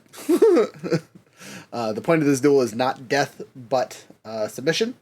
And that being said, the two shard bearers, or at least the one with the shard blade, has been given a nullifier for their training bit. So it's still going to hurt like a bitch, but it probably will not cut and kill you. That being said, none of us wearing shard plate, besides our shard bearer, means there's another rule. If the shard bearer's armor breaks or takes considerable enough damage, they will also be discounted, whether or not they are still able to fight. So if they break more than 3 pieces of armor on our shard bearer, or we break 3 pieces of armor on either of the other 2 shard bearers, they are out, essentially. And in the action, I can actually spend, I didn't read this the first time, I can spend multiple investiture to get multiple, like, insights. If I could just spend one more and ask, besides the shard bearers, is anyone else here invested? Or do they have, like, fabrials or any other invested things on them? Sure. Yes. So I spend 2 investiture. you will know that our obviously the shard bearers have the shard, but you will know it's all dead. It's none of it. They're not radiants by any means. Everyone else in the group has some form of fabrial on them, but it might be like communication stuffs and things like that. It's not necessarily combat related. Okay. Is there anything I can do to try and glean any more information as to what they might have? Fight them. Got it. Okay. Yeah, I mean, if they do have something that's combat related, they have it concealed. So Sure. there's no real reason for it to be like out and about where you can see it, kind of thing. So where was I? It's time to duel. Wait, I might have a sound effect for this.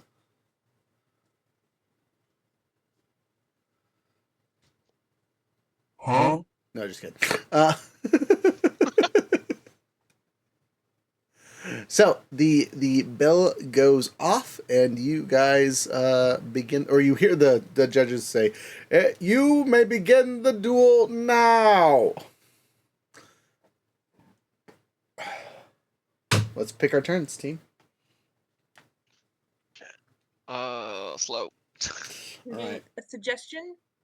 Can we do our break so that we fight through the fight? Oh, yes. Okay, yeah, we're at the hour 45-minute mark. We can do that. That makes sense to me.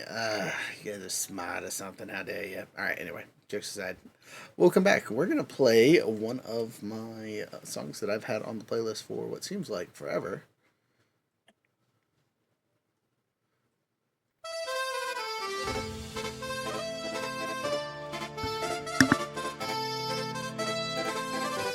We are the broken made whole, bound by words stronger than steel. In the stormlight, we rise. Choose life before the fall.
All right. I hope you guys like that song. It's our copyright safe version of the the O's.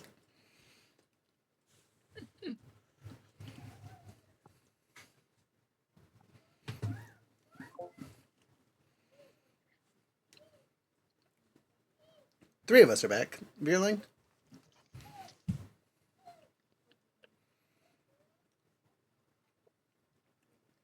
We'll give him a minute.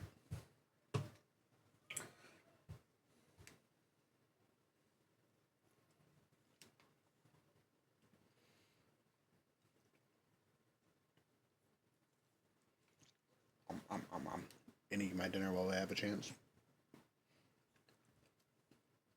Actually, I think we're all eating our dinner while I have a chance as I look at the screen. Not that anyone can see us, but just know we're all snacking while we're off camera right now. I'm eating a stale muffin Hell yeah, stale from muffin. work. That's it. I mean, as long as it was a free stale muffin from work, that's all that matters. If they made you pay for it and it's stale, that's rude as shit.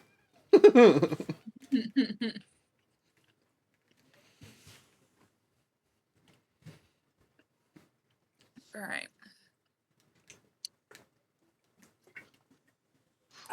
Excuse me. What is your crossbow? What's the damage on your crossbow, Elizabeth? Ew.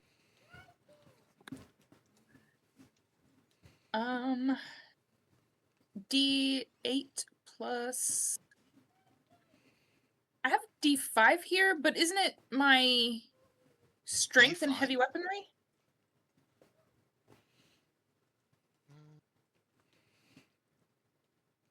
That sounds right. Yeah, it should be. All right, then that's probably why I've been sucking at this. No, it's the twos you've been rolling. Don't try to bullshit us. Oh my gosh, no joke. No Hey, you know, joke. on a plus note, when you join Fallout, you'll be the best roller in the group as long as that continues. Right. I was reading about that. It's wonderful. It is. So yeah, D8 plus my heavy weaponry, which right now is 7. So if I can hit somebody, it's gonna hurt a whole lot. Damn. Right? If, you know.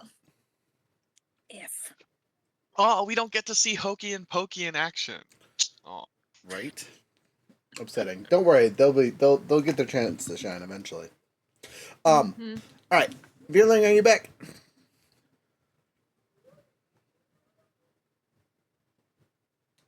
Nope. Alright. Well, we're gonna push forward because he's probably dealing with baby silliness.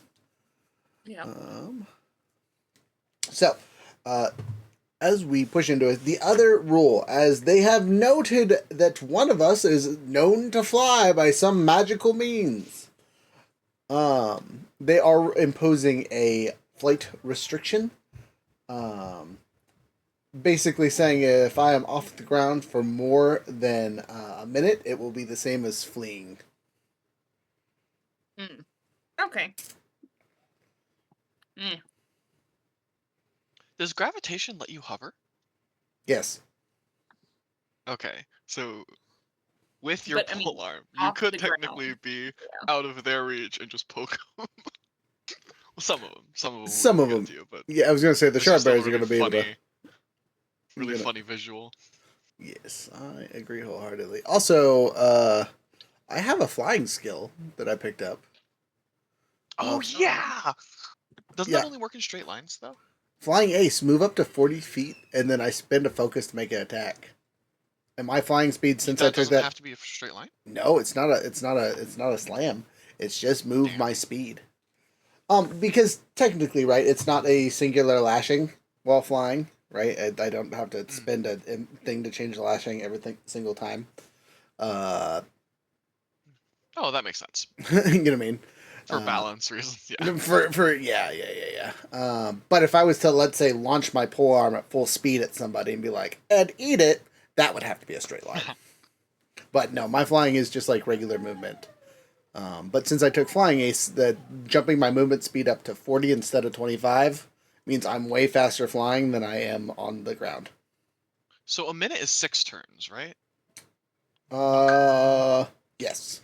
because it's 10 seconds. Yeah. Um. Besides the limitation of that, what's the height limit? Is just the bounds of the arena?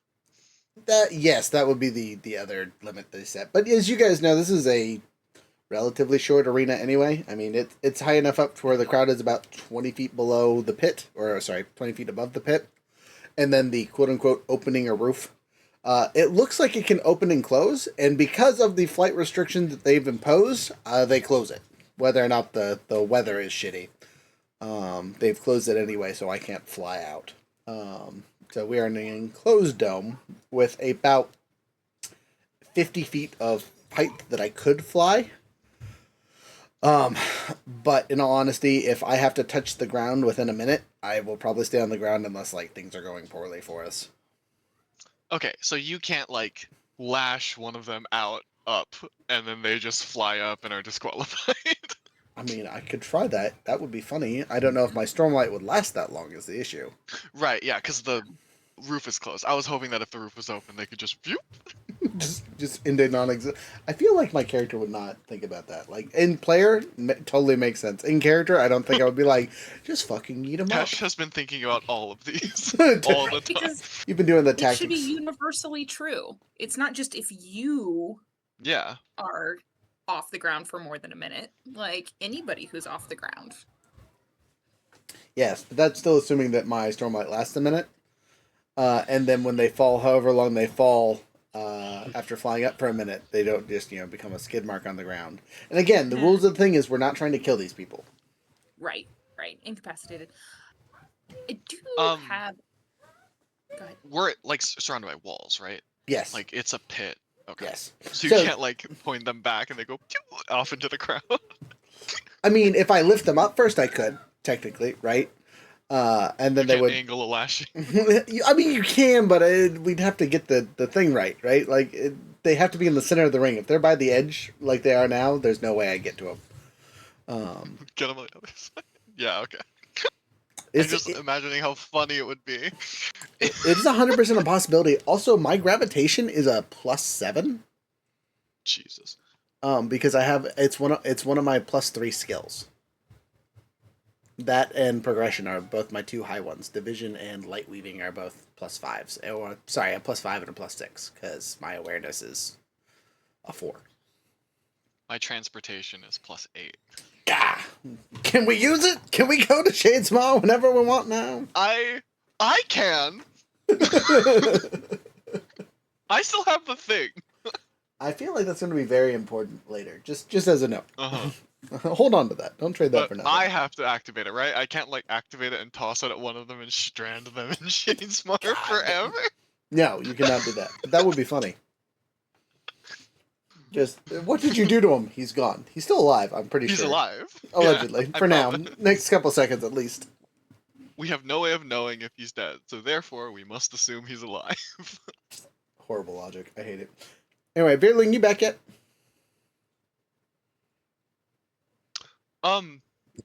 Yes. Yay! Okay. Yay. Could I? What am I allowed to have brought with me? Anything? Technically? Okay. I mean, I will anything just ask within this reason. to view them as the DM. Could I have brought a bag full of aluminium dust? Yes. Yes.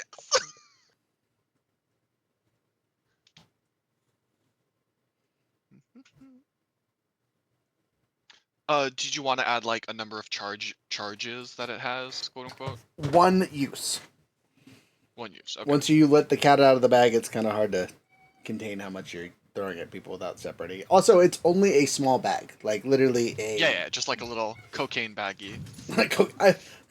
Yes, that for sure. Cocaine. That's what you're doing. Cocaine and aluminum. It's an 8-ball of aluminum. An 8-ball of aluminum. Perfect. Yes. Plastic and everything. Little rubber bands on there. I invented plastic first for this joke. Comes with its own dollar bill. You have to find your own stripper ass. I invented paper money and plastic. Anyway. Okay. But yes, you would have had enough time to go to the mine and maybe pick that up. Hell yeah. Anything else you guys want to say that you grabbed on your way out here or before you got out here? You have both my spear and my crossbow. Yes. Perfect. I've got my longbow. And your new sword Oh, you yeah. crafted. Yep. A new sword. Besides looking dope AF, do we have any extra bonuses that were attached to your sword? Do you remember? No, it's just a sword. Okay. What did you roll for the crafting? Because I think you just still take have the same crafting rules. Well, even with a basic, even if you ruled like a basic quality item, it still I think would have gotten an advantage and a disadvantage, Oh, or we like a never perk went and over a. that. We rolled it probably should. and- no. That's okay. We can do that real quick. Mhm. I'll just roll. Do you remember what page that's Most on? of them are like kind of lore-ish, but it does leave options if you guys wanted to make your own. Do you remember what page that's on? Yeah, it's under items, crafting mundane items. Yes. What page is it? Page. No, I have the digital stuff. I don't actually have the physical book. Let We me should find still have out. the page up there though. Yeah. Yeah. Maybe. Not on the. No, I don't have like not a PDF. I'm using Demiplane's. Oh, search gotcha. stuff. Okay. Yeah. I'm in the item But section. let I me found it. see. Here it is. Crafting. Found it.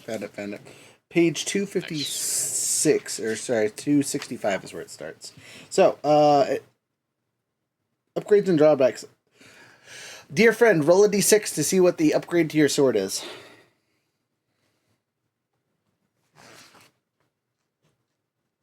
Do you remember the specific roll you got for the crafting? Not at all. Okay. I'm going to say it's a 5. typical I guess we'll creation. just assume 1 and 1 then. Yeah, make life easy. A 5. The item is incredibly beautiful, impressive, and everyone who sees it. So yeah, like we described it, once you got it off the rack, it just looks fucking pretty. Another 1d6, please.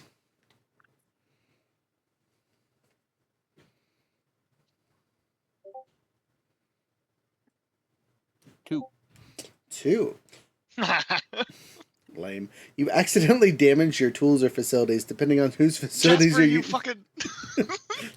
This may cost you a mark on your reputation. So after you built your sword, we won't be able to use the forge until we get a new anvil. Oh no! Tesh is very upset. Luckily, you made your sword after we got all of our cool shit. Otherwise, that would have sucked. But anyway, that's a tomorrow problem, not a today problem. But I blame Solera. She melted the. yeah, right. She got excited. Said, "Let's see what happens. Turn up the heat. Ah, pretty sword. Ah, fucked up the anvil. Shit." Okay. Anyway, so it doesn't get any cool advantages, but it looks beautiful, and it literally is something you can like in conversations you can kind of pull out and show people to impress them. That is literally one of the upgrades things. So anyone you pull it out to is going to be impressed by how good it looks. He's totally gonna show Helen. Whipping out a sword in front of his You know what? girl. What a surprise! He definitely showed Helen during that whole previous interaction. All right, I need your guys' speeds. Slow. Slow. All right, I'm gonna just put one slow tag for you. That. Anyone else making slow stuff? Jasper and me. Yes. All right. We're just doing a slow turn. We will go second. Yay. Ches will also go slow as he is kind of mentally preparing himself. You kind of see him doing the essentially a kata. Yeah. The enemies, on the other hand, are going to be a tad bit differentiated. The two shard bearers kind of do the same kata that our shard bearer is doing, and they are both going to take slow turns. The yellow individuals, so these two, are going to go on the same thing of doing a fast turn. And then the two reds are also going to take a slow turn. And then our blue... That's a good way of keeping them. A blue lady there is going to take my last card here and take a fast turn as well. So, that means the two fast go. So that means our yellow yahoos, which is our pikeman, our archer, and our swords person, all go at the same time. So I'm going to pull these off the board, and they will start combat. So Archer is going to aim and shoot. There's 5 of us here, so I'm gonna roll a D10 and see who she's pew pewing at.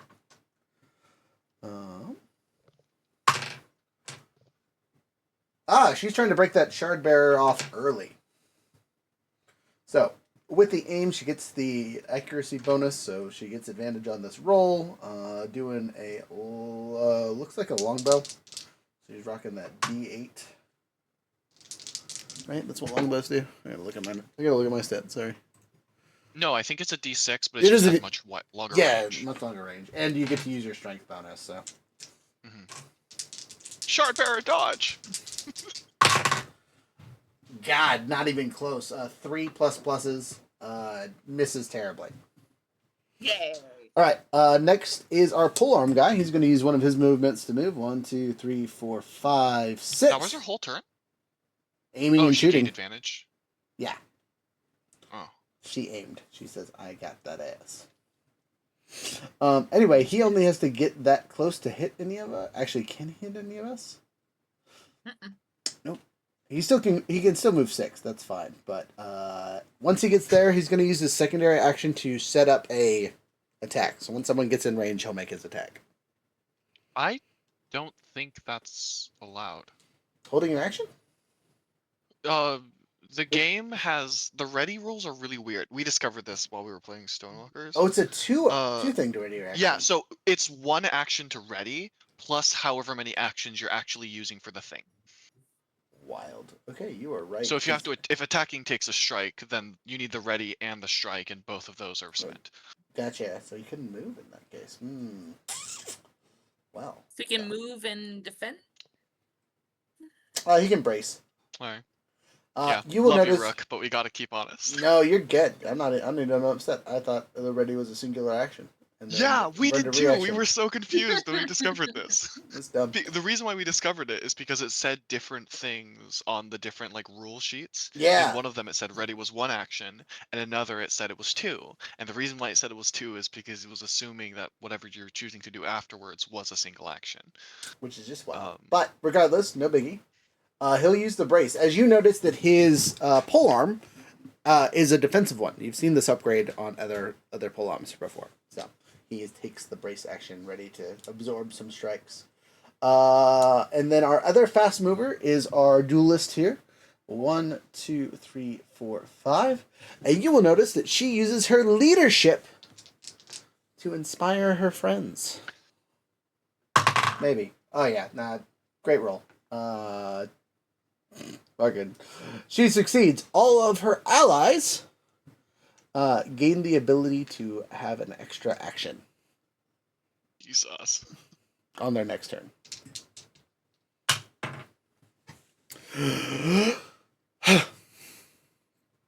Now let me pull up the actual enemies or the other enemies because they're going to be important. It's slow people, which is all of us, and then all the enemies. So, who's first?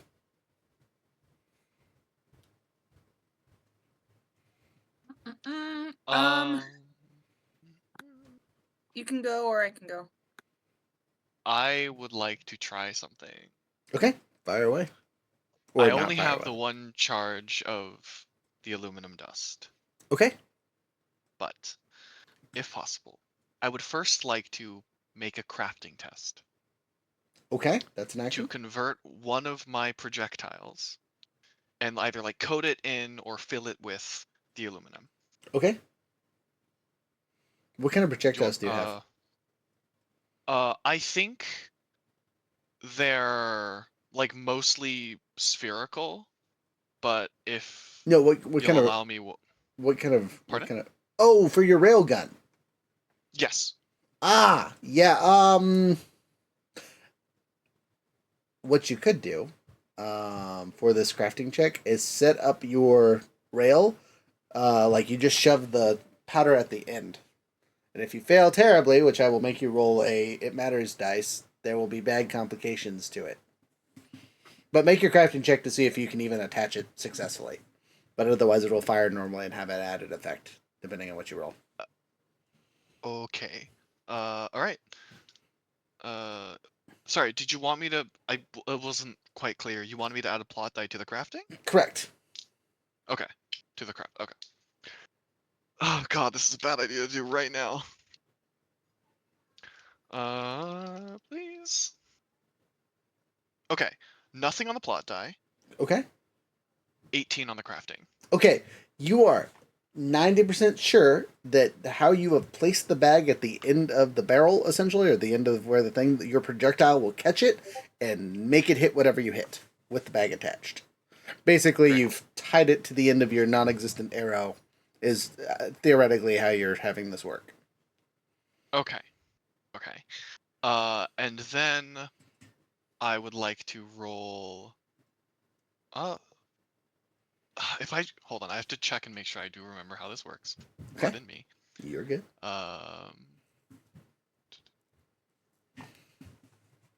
Uses. Yep. Okay. And then I shall shoot it. Okay. You take a strike action. Who are you striking It does at? cost me a focus because it is in my offhand. Okay. Just for being above board. Thank you. Appreciate so I you. will do so. And then I will, but only one because it has the offhand trait. Okay. And then I will. Who am I shooting? Who is? I'm shooting for that shard bearer. Yeah, The blue one or the the red one? Red one. Okay. red one. Okay. Yeah, fuck You. off, Riesling.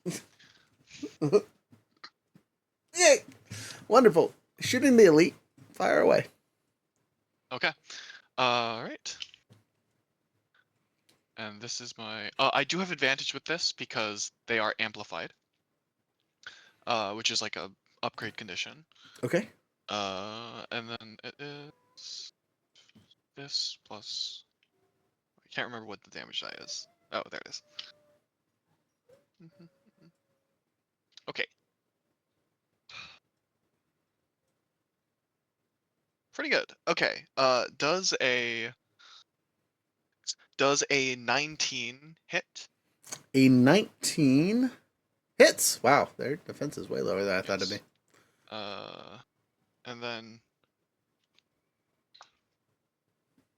And then so that does plus 13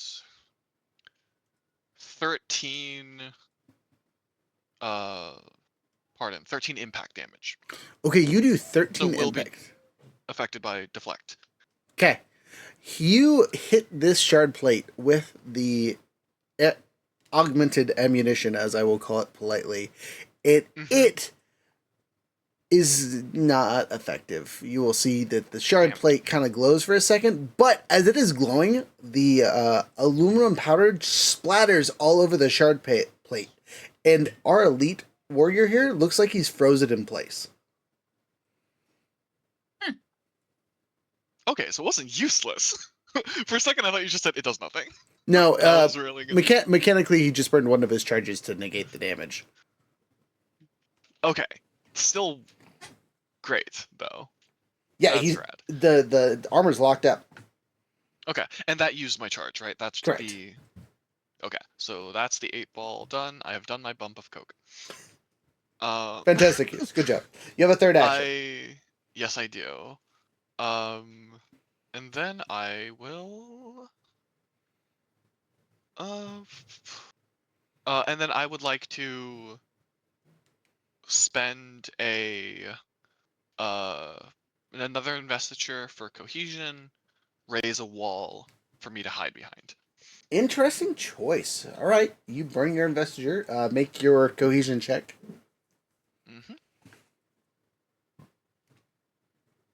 Oh, actually, cohesion has to be on the ground, right? The ground in front of you is Ground is wood. Yes. Damn it. I'm. There are stone walls are also wood? walls. No, there's stone walls. I don't know how close I am to the wall. I actually don't. You're not quite touching. You're about 5 feet away, so you'd have to move to it. Yeah. Okay. In which case, I will. I did my thing. Shit. And then, I'm sorry. I will enhance. All right, you will enhance. Your body is pumped up to the max. As a side note, you will So- notice that your enhancement, since you are of the second Yes. ideal now, you glow a little bit brighter the first time you do this, because this is the first time you used it in combat, and your markings are way more apparent.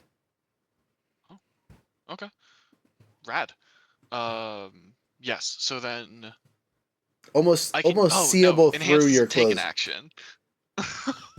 To start it does. No. No. When you get second ideal, it becomes a free action, and you don't actually spend the investiture for it anyway. Oh, I thought it was you still had to spend the one to start it, and then it was free from then on out. No. Okay, that's how I read it. That makes sense. Your enhance becomes while you have one investiture or more, you can use enhance as a free action, and you don't need to spend the investiture. Yeah, all right. Okay, so I still have an action. Fuck. You dumb fuck. No, just kidding. You could have used that for the attack, you fool. Yes, I could have. Okay, game being annoying. Fine. Then is. Do I have? I can't strike with the project. Okay, hold on. I'm sorry. I had a thing with the projectile. Projectile upgrade. Which does. You can spend initial charge attack 2 targets instead of 1. No, that doesn't actually help me either.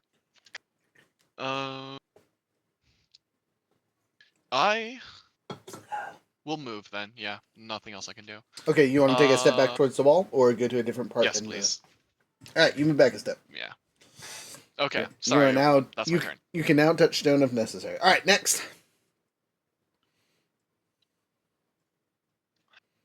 I've got a question. I have an answer. Yay. Okay, so an attack roll is considered a test, right? Yes. Perfect. That's what I was hoping you would say. All right. Because I got my title, which gave me some authority, and you'll respect it. I Allegedly. can also then do a synchronized assault. Okay. Wait, that's gonna come later. I might be getting ahead of myself. What did I want to do with the test thing? Oh, okay. I remember now. All right. I am going to spend, because I've got 3. I'm going to stay put, but I am going to the guy that's running up on us right now, I'm going to take a moment to use one of my actions to aim very carefully at him. Okay. So I'm guessing it's a test to gain advantage. Yes, it's a good advantage.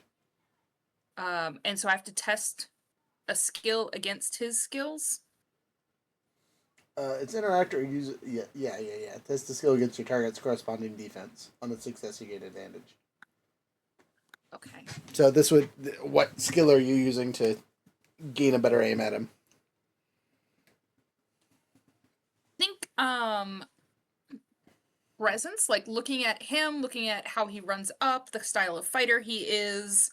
Who is he? Which one are you aiming at? He being the guy that just run up on us. Oh, this guy. Okay, sweet. Yep. Okay, got his number. You will be attacking his cognitive defense. Excellent. And so I haven't done this before. And so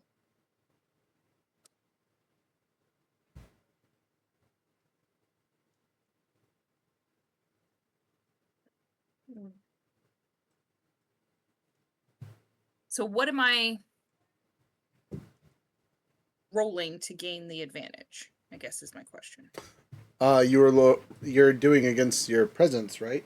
So yeah, so my presence is, and so is it the skill or is it the it would be attribute? one of the skills that is under presence. So are you trying to intimidate him? Are you trying to see him? Are you know what I mean? Oh, okay. It's one of the presence skills, so you're not persuading him to do But it's only anything. persuasion or leadership, and I don't know that either one of those really applies. or deception, I guess. Deception would probably be appropriate. Okay. Now you might make a discipline check if you're trying to aim. Yeah. Using your will. If you're trying to aim a Yes. shot. Yep. That's- I'm gonna that- use discipline because that's what I would do. All right, do that then. Roll to see if you beat his cognitive defense. 11. Not even. Actually, it actually is really close. Which is super upsetting. How dare you? What'd you roll? Just out of curiosity. I rolled a 5 and I have a 6 in discipline. Hey, friend, I'm gonna burn my 6 or my 8 in. I'm giving you my highest roll. You're welcome. 8 plus 6 is 14, and 14 will hit his cognitive defense. Excellent. And so now with my... That did burn my reaction, though, just as a note. Oh, I'm sorry. That's fine. Oh, shit, drop my dice. I am going to roll advantage on my crossbow attack. I have more dice, so I don't actually have to find that one. For my crossbow, so that was one action. Second action is going to be my cool new crossbow that Tesh made me. All right, cool new crossbow that Tesh made you. Pew pew away. Pew pew away. Is this the other polearm guy? Yeah, that guy. It's the guy that's running up at us right now. Could I make a crafting roll to aid, like spend a focus aid, and then use crafting to like point out a possible like weak point that she could aim for? She already has advantage. I've got advantage already. You could get a second. You could, but for both damage and the roll. I'm gonna say no because you're not really near him for it. You know what I mean? Okay, yeah, it's fair. And you guys haven't seen him fight before, so there's nothing that would be like, he steps hard with his left leg. He's literally just run forward and braced really hard. That doesn't tell you anything about him, unfortunately. Alright, here we go. I wanted an excuse to insult the craftsmanship of his. Wow, so rude. I do that anyway. Banter is a free action. Banter's a free action. Fire away. To hit him. Got him. Damn. And it's all a right. really good thing that I had advantage. Rolled an 8 the first one. That's rough. And then 7 and 7 is a 14 damage.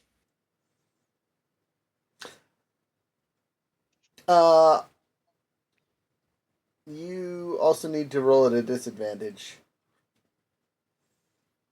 I'm gonna activate it on your dice roll on your weapon. Okay.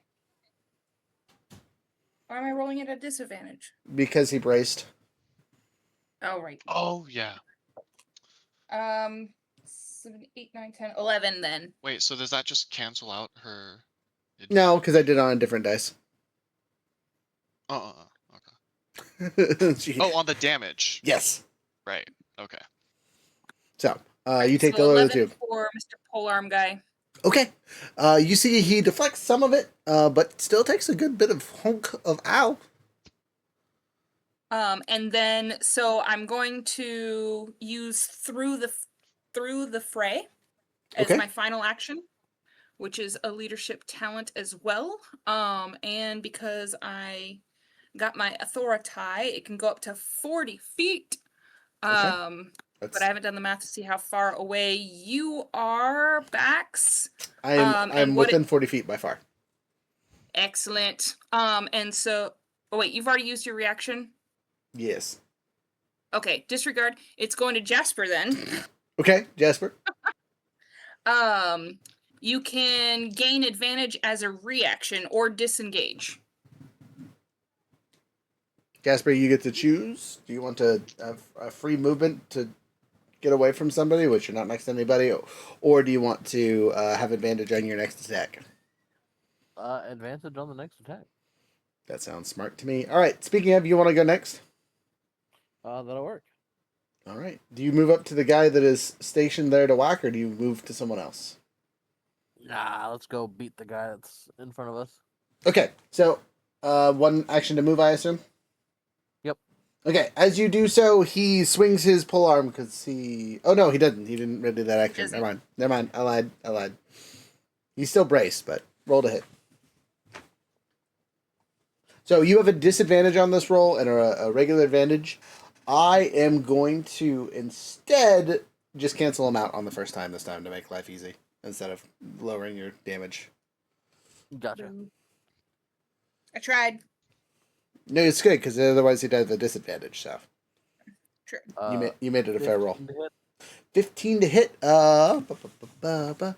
That's it. Wow. Okay. Yep. Got him. Got him.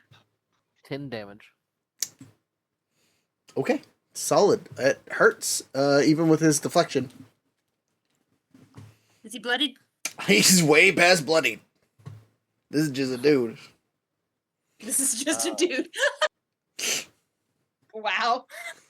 Something so casual and so insulting. As a side note, Jasper, before you did your turn, would you like to take your free advantage and enhance yourself so you can do the extra +1?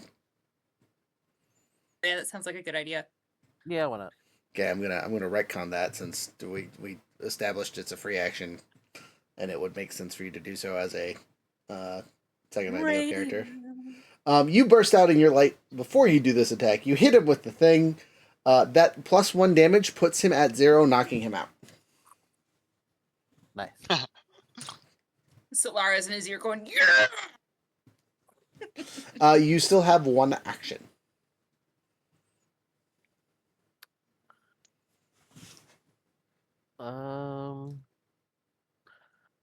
The guy that has the shard plate, he's locked down, right? Yes, allegedly. Not that any of us know that. And there's another shard plate directly in front of you, so you know. Oh, we don't know that he's locked in? No. In character, he's just covered in dust, but he hasn't got to move or anything. So like, I will Right. focus on. I will spend 3 focus to mark a query, Okay. and it is going to Damn. be the shard plate user right in front of us. okay, the shield wall, as he is called. Yep. Okay, you've marked your query. Is that an action too, or just focus? Action. Okay, But I now have advantage on test to find, attack, and study them. fantastic. All right, you got him. You got him locked in. Next, me and then Ches. So I have movement. I am going to spend my investiture to start flying, but I'm not going to fly super high. I'm just gonna keep like a toe on the ground so that you don't Well- get counted as out well- of bounds. It's going to be just above the ground, so it might look like I'm running, right? There you go. And I will be close enough to land if I want to, kind of thing. You're canonically Naruto running. No, I'm not doing that whatsoever. Shut up. Okay, but that cost me 1 investiture to start flying. I also, as a free action, will activate my enhance. Sorry, I'm over here counting up investiture. Okay, and then sorry, flying is still new to me. I'm still figuring it out over here. That is an action to activate the movement, and then I would just use my action to activate the flying ace. As how I'm going to spend that basically. So it allows me to move up to 40 feet for flying, but then I can spend a focus to make a attack in that 40 feet of movement. So 1, 2, 3, 4, 5, 6, 7, 8, 9, 10. Boop. Hello. Please. Nope. Sorry, I can only go 8. So You 8, yeah. yeah. 1, 2, 3, 4, 5. Go hit it, bro. Hey, don't say it like that, but that's definitely what I'm doing. So I'm gonna burn a focus to make my attack, and then I'm gonna burn my other 2 actions to make it a devastating blow. Oh, Is it? Can you only do it once per turn? What, the flying ace? Mhm. I don't think there's really a restriction for it. It just cost me an Is action it to an move. action to use it? Yeah. Okay, it's just the move action? Oh. Well, the action is flying ace. It's one of the abilities. So move up to 40 feet and then spin to focus to make an attack. But there's nothing in there about whether or not you're allowed to spend an additional focus to make an additional attack if you cross more than one path?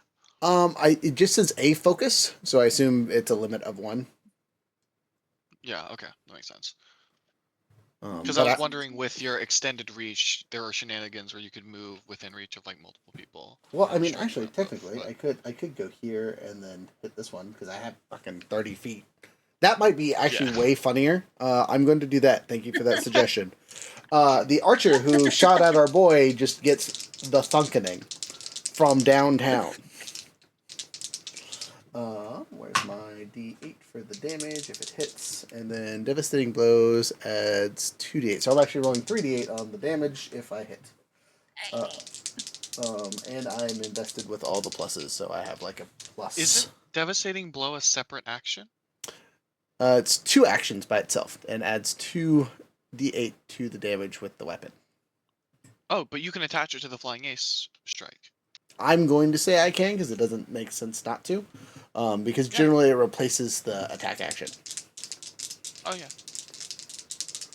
And so since I'm spending a focus to make an attack, the devastating blows will just add on to it. Sorry, the reason I'm being really persnickety about it is because you're supposed to be able to attack multiple times, but you have to use a different action each time, which I think is the silliest rule probably in the whole game.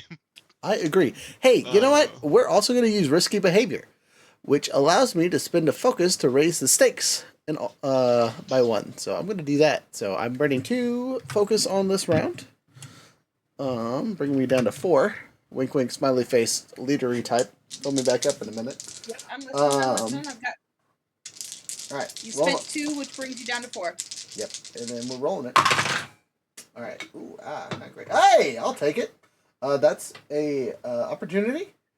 Minimum damage and a 14 plus pluses, and my pluses are fucking ridiculous. I'm just gonna take the max damage because that's 3d8 max plus my pluses. Jesus. So burn the opportunity to do max damage. What's your modifier? My modifier on heavy weapons is 7. That's 31 damage. 8, 8, 8. 24 plus 7. Yeah. That's crazy. Oh, we lost to Jasper. Oh. Oh. Hopefully Jasper drops dead. Jasper just No! Jasper has a Don't heart even- attack. feet freezes up really hard. Yeah, even with this modified tier 2 archer that we're fighting right here, their stats are not even gonna handle this. Just straight up. You see this Aegis archer look at me, and you hear me go, "You didn't follow your paperwork to be an asshole!" Slam!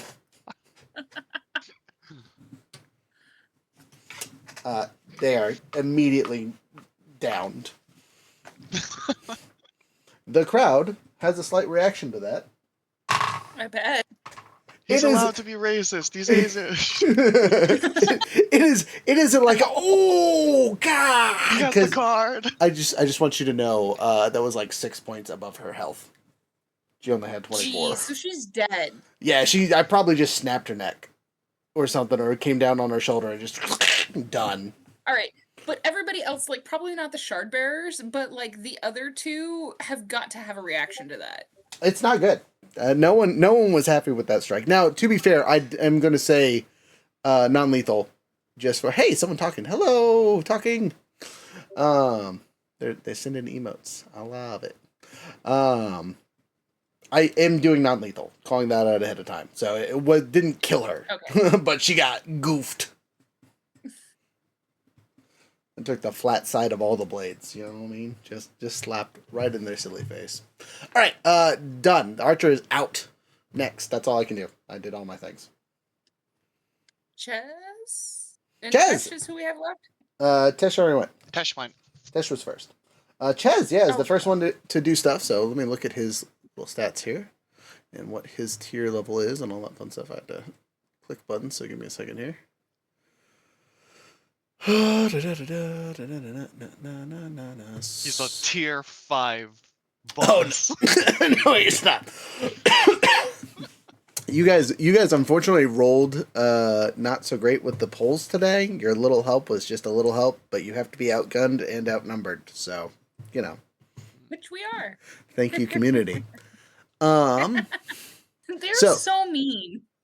Just as a note, you guys know for the stance that he took, was the wind stance. Super flexible, more stabby, Wind less stance is defensive. really good. When there are two or more enemies within 5 feet of the duelist can use a free action to gain an action, which they can spend only on the disengage action, or an action to include that includes an attack test. So they can make 2 attacks, essentially. Or disengage. Or disengage, yes. Mhm. So it's nice and versatile. But to activate it, he has to get within 2 people, and you will see that he uses one of his 2 actions to leap. Leap! Bam. Boing. Stereo. Yeah. So the leapage occurs. He lands right in front of them, and then he will make 2 attacks. One's against the other Sharbear, and one's against the giant of a man with the Cudgel Bash and Whack'em stick. Sharp blade. All right. Let's see what his pluses are to hit, and then I need his 2d8 spirit damage. Okay. Starting with the big guy, because that's where I got to roll the 2d8 plus 4. 10 plus pluses hits, a 7 and a 1, lame. 8 points of FU damage, plus his plus 6. So a whopping 14 on the Mountain of a Man. He looks like His that shard hurt. blade doesn't have multiple damage die? I rolled 2d8. Oh. Wow, really? You got A sorry, what did you 7, roll? a 7 and a 1. Oh, okay. I misheard. I Um, thought you were much lower than that. I was like, really? no, it was a trash tier roll, unfortunately. But he hits, does damage. You will notice that does not go through this enemy's deflect because he has the shard blade modifier on his weapon. So he's not killing people. Unless he rips it off. Dun dun dun. That would cause an incident. Yes. Next. Oh, sorry. Second attack against the other shard bear. Same roll. More or less. Not so good. 13 total misses. Oh, pardon. Did your opportunity earlier, or I can't remember if we had any before that, it contribute to the event? Technically, yeah. So I will put a Okay. card there that we've used today to symbolize that. It has been marked. Next. I think that's everybody. Okie dokie. The enemy's turn, or what's left of them. So I'll pull all these off the board. That's the 2 reds and the 2 shard bears, right? So shard bear number 1 here. Ain't doing jack diddly, and we will see this as you can hear struggling and screaming inside the shell. But everywhere that dust went, he can't really move. It looks like it's locked up in place, like the connections between the plates is disrupted. So like you can see him wiggling his fingers of the on the blade that's not holding onto his shard blade. But the rest of his body, the core is done because he got shot in the chest and the thing exploded right there. Like Valina's gonna look across the battlefield and go, "What did you do?" Attuned to the rhythm of His turn. Go ahead. Sorry, pardon. Didn't the swordswoman also have a slow turn? No, this one, the duelist. Yeah. Oh, she's fast. She was fast. Yeah. No, the assassin here has a slow turn, and our big boy that just got slapped for a ridiculous amount of damage took a slow turn. Right. Okay. And then the other shard bear. The other shard bear sees the shard bear and says, "Ah, whack him." I'm so mad at myself. I could have done something so funny. But too late. He is going to take the action to fent. Which cost him a focus and an action.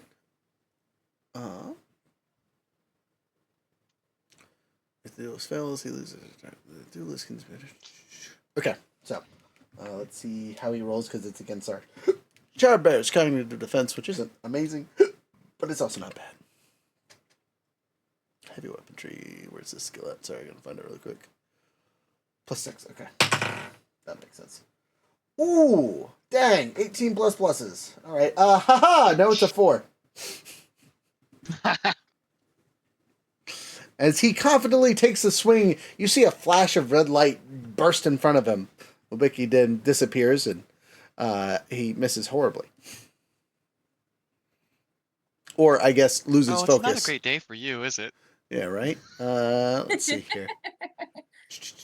The duelist So succeeds, the sassy. target loses his reaction to 1d4 focus. I The was duelist told fails. Valley Girl.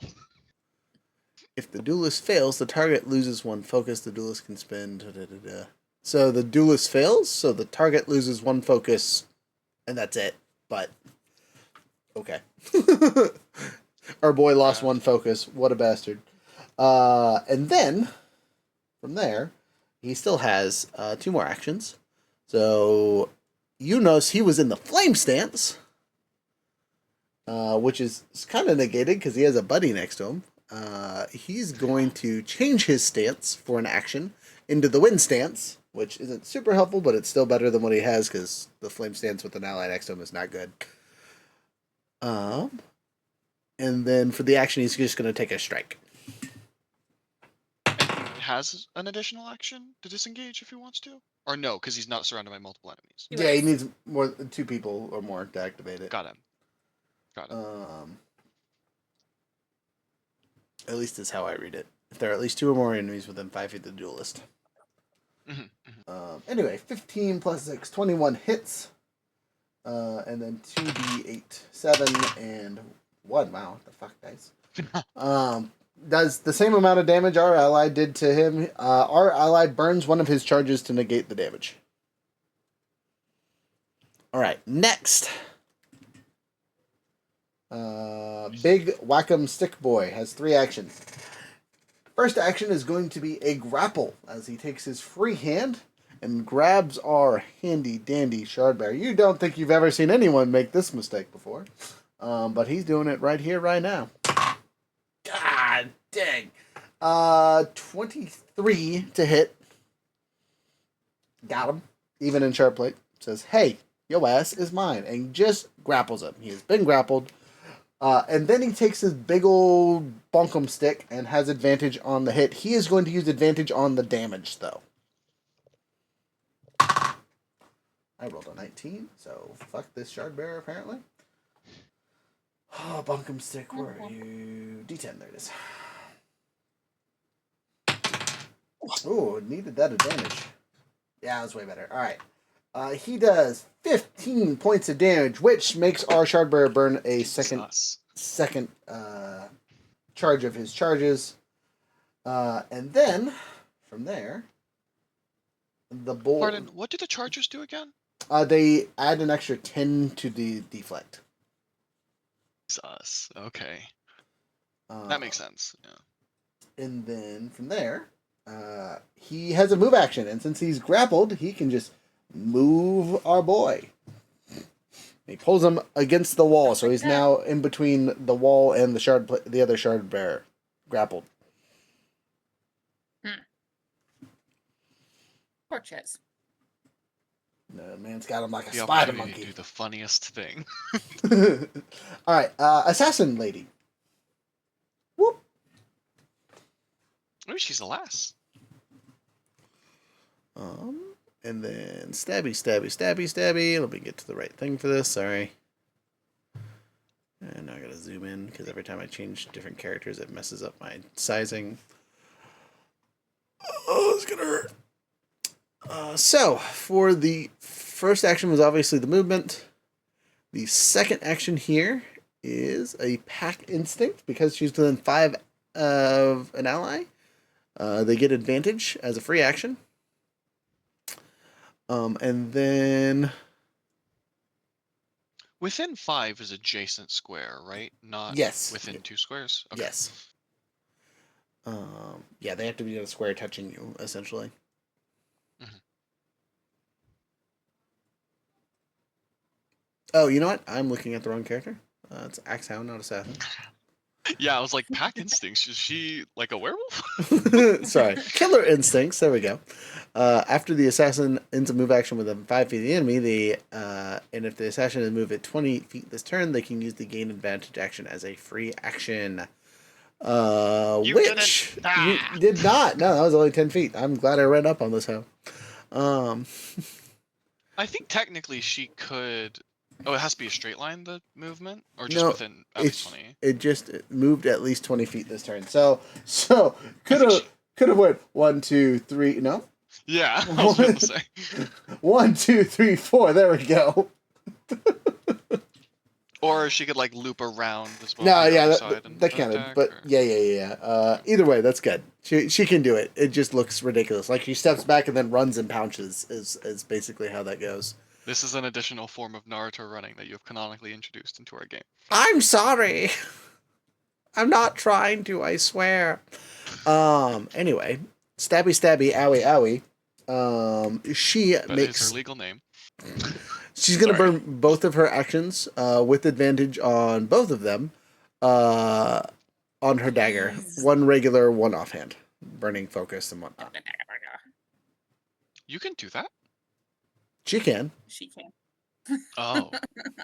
Oh, she has 2 daggers. You're right. She does.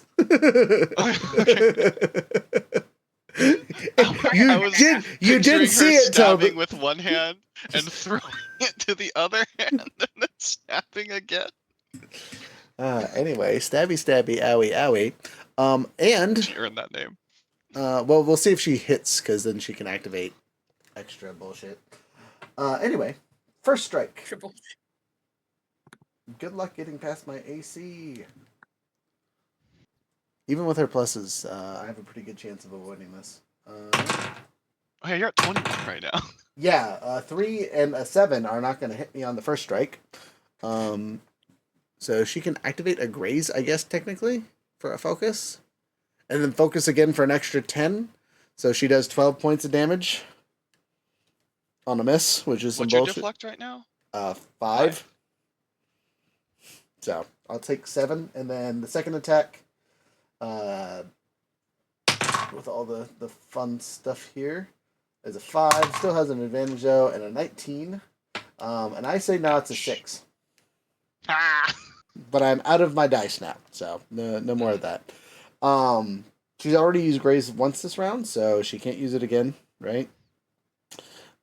Which means then she can't activate her other focus. Also, she only has 5 focus, and she's spent 3 of it so far. So Can you only graze once per turn? Really? Mm-hmm. it's a action Oh. or reaction, right? Reaction. It's a reaction. That's right. So many things. Right? Let me find it on the thing here. No, I think it's just focus. No, I think it is just focus. Focus. Strike. Hold on, let me check. On a miss, you can spend 1 focus to Graze. So yeah, no, it's fine. She can't activate Graze again, I guess, for another. So she will be out of motherfucking focus to hit me for another 12. But I then get to reduce it by 5, so she did 14 points of damage to your boy this round. Yeah, Oh yeah, armor's coming He's through. beefy. It's fucking He's a beefy boy. yeah. I 51 think minus 14. I just I like picturing that like she's still able to stab through, but the cross guard of her daggers is getting caught in the wave of like air, so she's just kind of poking you a little bit. It's like Still hurts. still hurts, But but that took everything she had to fucking stab me twice. She at this point is out of stuff. Next, top of the order, top of the turn. We made it through round 1. Also, we've lost Jasper. woo. I know. Internet has Long walk off a lost short cliff. battle. Uh,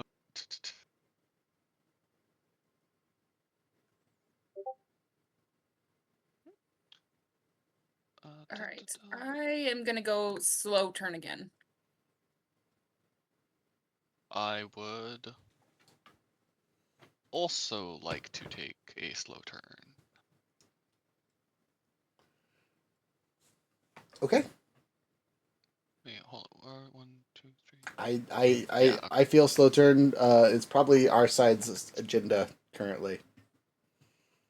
For the exception of our boy who is stuck in the thing, he's gonna want to try and get out of there quickly, so he's gonna take a fast turn. And then enemies. So Shard Bearer number 1 is gonna try and escape this dusty craziness that's on him. Assassin Lady is gonna also go fast because she's within striking range of her target. Swordswoman is I don't know. They're all taking the enemies are going fast and we're going slow. So the only extra fast turn is our ally, and then all the enemies get to go. He is grappled. He's going to burn one of his reactions to take a strength test, or an athletics test in this case, if I could say the words right. And he makes his roll. That's a failure, critical failure. Oh. Oops. That's a complication. But luckily for you guys, it doesn't hurt your events. Because it's not one of you guys. It's an NPC. Okay. Reckless! You're pushing yourself too hard. Take 1d6 vital damage, or take 2d6 auto damage and gain a +2 on your current test. With that 1, the +2 would be a terrible choice, so he'll just take a d6 worth of damage. 3. He fails his test to escape, so he's still grappled. And while grappled, can he make an attack here? Restrain. Your movement becomes 0. You gain disadvantage on all tests other than those to escape your bonds. So he can make an attack, I guess, against the man holding him, but at disadvantage. So here's hoping. He gets 1 strike. Okay, critical. Where the dice are coming back here. They're saying good things about him. But not good enough, a 4. I can't help with that at all. So 4 ++ is a 10. 10 is under our combatant's physical defense. So he misses. Next.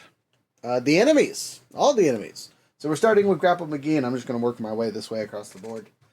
So Grapple McGee is going to make a strike and then knock our friend prone. So actually he's going to knock him prone and then make a strike. He's still restrained, so he has the advantage against him, all that other fun stuff. But he knocks him to the ground and then just starts wailing on him with his weapon is the easiest way to describe what is happening.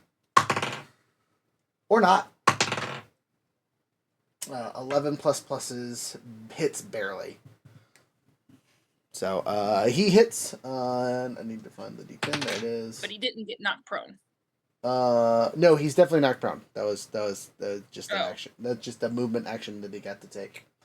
9 ++. He will burn his 3rd charge of his armor, and still take a little damage.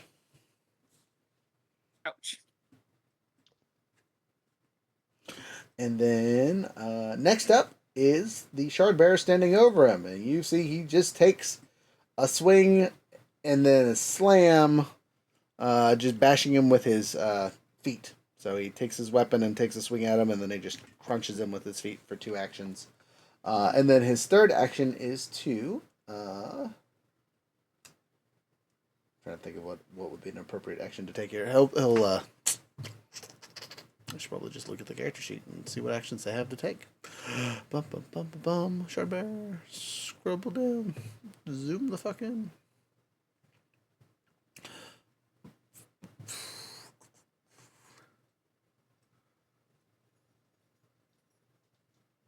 Jarring Insight. The duelist reads their enemy with practice ease, making impose insight check to detect this one if there's this one action at the beginning of their next turn. Oof. Okay, that's rough.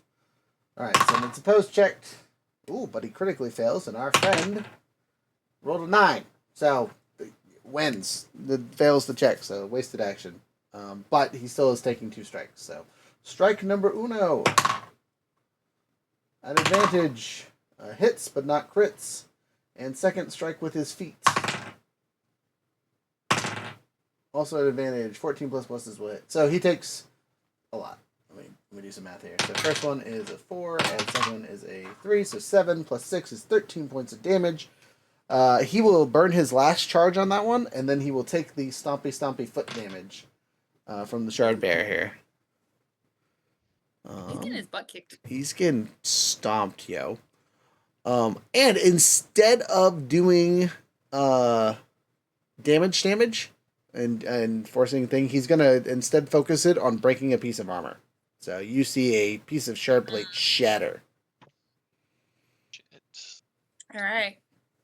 1 out of 3 left. Or 2 out of 3 left, I mean. All right. Next enemy, duelist. Sees me next to this person. She's a little annoyed because someone's next to her, so she's gonna have to make a movement to get away, so she's not within 5 feet of her allies to activate all of her fun stuff. After she does that, she gets to roll at advantage because that's how she be. Actually, I take that back. She's gonna leave and disengage from me with her action. So 1, 2, 3, 4, and engage Jasper because there is no allies within 5 feet of him. So then all of her stuff actually activates. Is that a smart choice for her? I'm No, gonna but be a prick. what's that? Disengage doesn't let you move as well. Disengage only puts you 5 feet away. Is it only 5 feet? Yeah. Well, she has 3 movements. Disengage lets you move 5 feet away to go out, and then you have to still use a move action to move afterwards. Yeah, she. Move 5 feet without triggering reactive strikes. Disengage. Yeah, that's fine. She's gonna do that. She has plenty of actions this round. Oh wait, no, she took a fast action, huh? She took effects. I'm sorry. Don't be sorry.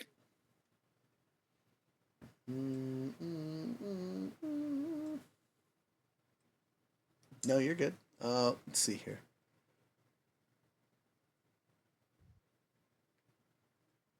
So I guess you can just move.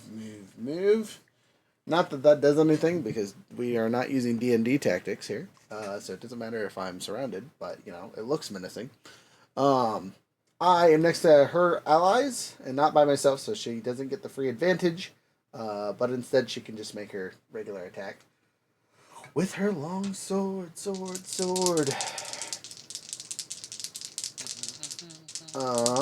movement is 1 and then attack is 1. There we go. All right. 3 pluses misses. Okay, that's her turn because she did fast action. Stabby also does the thing. There are allies with. Pardon. Stabby, ouchie. Sorry. Makes an attack. She can move too, and she does so for some reason. She's following the duelist, and you don't know why.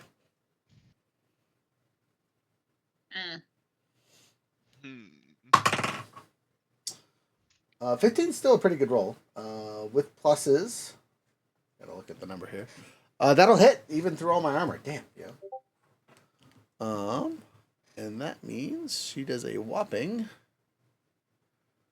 a lot now. Why are you gonna be mean to me? That's exactly the sound Bax makes. 10 points of damage. But I reduce it in half basically because of deflect. But still, 5 more points. I'm not happy. I'm down to a lower number than I was to start. That's for sure. Next is all of us. I would like to go first. Okay. Don't forget to regenerate. I always forget. I always forget. Do I really want to regenerate? Oh yeah, you don't have to. It's just, I always forget. So I always say. Forget. 1d6 plus tier, so it's a +2 health cost 1 Stormlight. Yeah, I might be able to breathe later, so I'm gonna do it. I'm gonna burn some Stormlight this round. Okay. So, burning 1 Stormlight gets me an extra 1d6 plus 2. A whopping 2 plus 2. I feel like since I have progression, I should have better healing just automatically built in. But, you know, apparently not. 4 points of healing almost negates last round, though, so I'll shut up. And then as my next action, I'm activating distracting illusions, which I make a copy of myself until they miss, and they can't activate their graze against me with the miss. So, I'm gonna use another token. There I is. There's two of me now. Ooh. That doesn't have any effect on your allies, though, right? I mean, if you try to hit me, you No, miss. I mean, if I need Like, to give you a things. bonus or something like that. No, it Okay. doesn't. It doesn't do anything special. It just gives everyone disadvantage until they miss. We're all Okay. connected to each other. And then yeah, I turn my gaze to the two yahoos next to me and go, "You dumb motherfuckers! How dare you do this to me?" So that's an action. Saying you dumb motherfuckers. You dumb motherfuckers stabbed the dumb shit out motherfuckers. of me. And I'm gonna boopity bop, You stabby stabby bitch, blind fools. because I'm angry now. Hacha!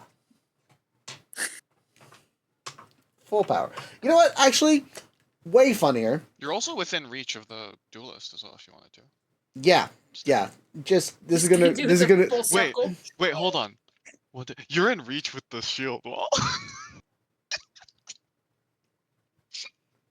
I'm gonna reach at the what? The shield wall. The shield wall. Oh, this guy. Yeah, I'll get there eventually. Don't mind me. I'm sorry. 3 squares of reach is really funny. It really is. I'm going to touch our stabby stabby friend and say, "Tesh, deal with this one," and I activate a lashing. Oh gosh, no. Oh. I'm just gonna burn another investiture here, so I'm down to 2. I'm gonna need to breathe next round. Is all I'm saying. Please don't put her within melee of Well, she'll be kind of That close. She's just getting slammed against the wall though. Because with my current awareness, I can yeet her.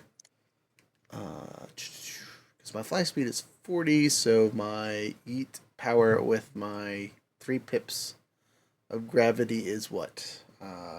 25. So 1, 2, 3, 4. Perfect. Right into the wall. Okay. If I hit, I got a +7 on this one, so I still have to beat her. Is it spiritual or cognitive for lashing? for lashing? I want to say it's probably physical. I'm thinking it's physical because I got to be able to touch her. I'm gonna look it up really Yeah. quick just so I don't goof it up. Tension. No, it's in alphabetical order, Roger. That's real helpful. Gravitation. There it is. Gravitation. I'm using gravitation. Surge gravitation. Basic lashing. Granting them fly equal to your gravitation rate for the duration. A willing character. You can infuse yourself. Unwilling to gravitation on others. Where are you? Restrain. Physical defense. Okay, perfect. And you only spend the investiture if it works. If it misses, you don't spend the investiture. I have a +8. They're also restrained. Yes. Yeah. Yeah, I'm setting you up a easy peasy slapper in the face. Get him, Tesh. Oh God, yes, 19 pluses. Not a critical, but Hell yeah. I'll take it. 27. Got her. She goes flying into the wall. Slam. I'm gonna count that. Take impact damage when they land? Is that a thing? I feel like they should because they just fell 25 feet essentially. It's like falling, right? Yeah. Yeah. I remember hearing something about that, but I'm not finding it on the gravitation page. I don't think it's generally on the gravitation page. I think it's just the falling. There is an attack that you can use that actually has the stuff for it. Mm-hmm. It is, what is it? Gravitational slam? I thought that was if you slam on them. Yeah. Collide a target with a solid surface. Oh, okay. Yeah, using your basic line to collide a target with a solid surface dealing with per 10 feet. I'm gonna use this, but without the ability silliness, so it's 2d4. It's nothing crazy, but 2d4 is still 2d4.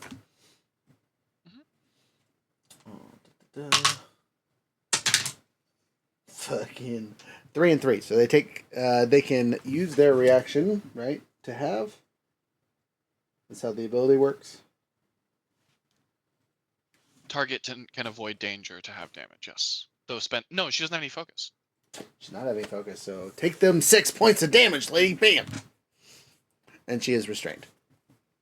So Actually, pardon. Does avoid danger use? I thought it did. avoid damage is a reaction. When you're imperiled, you can use. No, okay, sorry. Oh, it doesn't use focus. It's a DC check. A 3 will not help her. Plus pluses. Yeah. And I think the DC was your gravitation, which is crazy. Yeah, okay. Oopsie. For you, 27. Get fucked. Bye. Have a good time. So yeah, she's slammed up against the wall with the lashing attaching her to the wall. I look very happy because that worked. And then I'm going to use my last action to make a strike.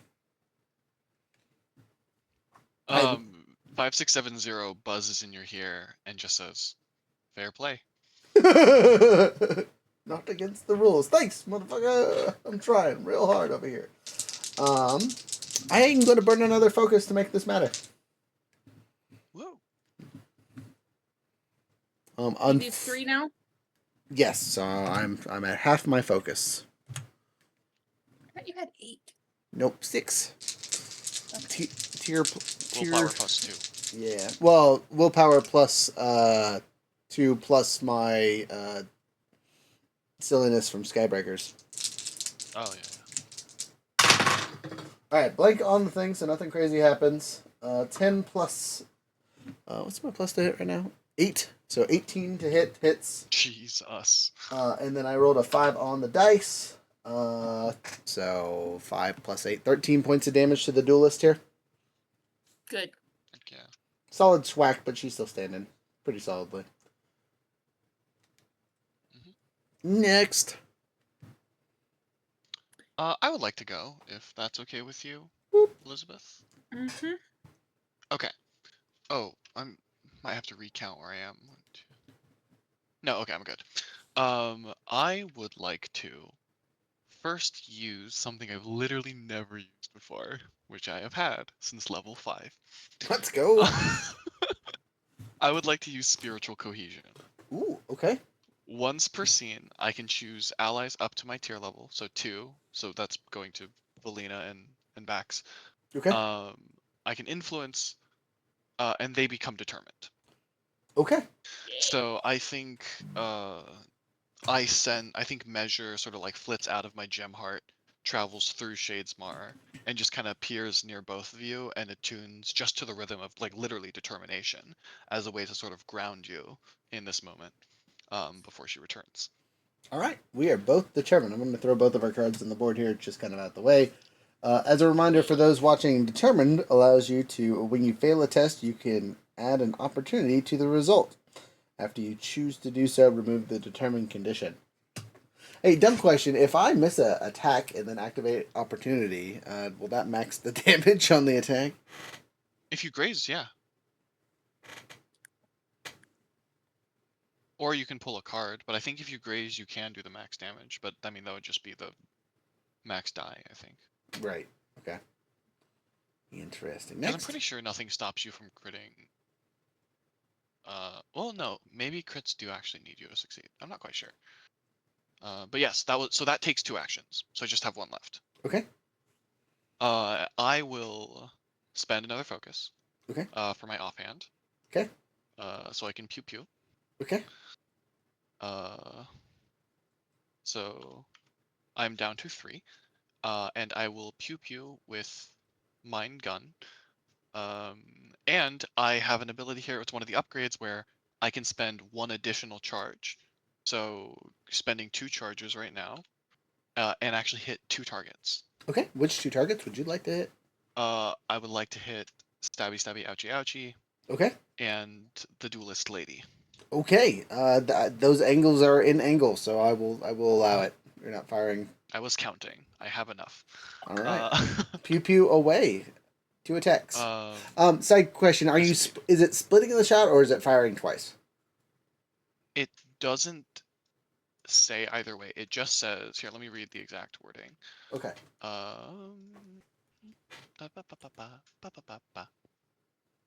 It says upgrade projectile. You can spend an additional charge to attack 2 targets instead of 1. I don't know if that means I roll 2 different attacks or if I roll 1 attack and it targets both of them. Because it's not like it gives me another attack action. So I've been Yeah. treating it like it's You 1 can attack that hits both. 2 targets Targets instead of 1. So like normally my attack hits 1. This one would let me hit 2. Yeah, I want to say it's a singular attack, so whatever you roll applies to both of them. And we're going to say basically you just double load it and it fires at the 2 angles that you set it at. Hell yeah. And this is again with me and my math, because I think we talked about this being it's powered by logic spread. Right. So I've been doing like it's responding as I'm doing the math on those angles. And I will make my roll. I have advantage again because of the amplified. Where's my hit? There you are.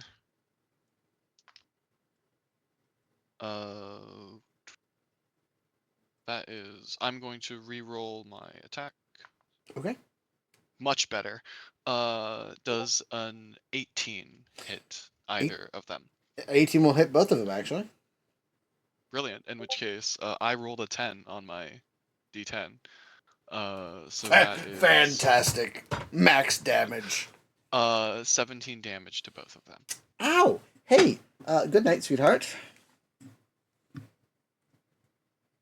Yeah, just like fully loading the arm cannon, and I think I'm in communication with the spren inside of it as we're just like going back and forth and just. I assume you were aiming non-lethally.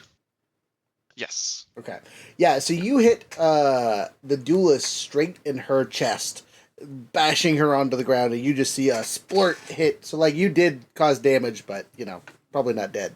Mm-hmm. Her little bit of armor that she had did not deflect anything, to say the least. Yeah. I'm shooting beanbags. The assassin, on the other hand, took the shot and was, you know, ow. Did I have an additional advantage against her because she's restrained?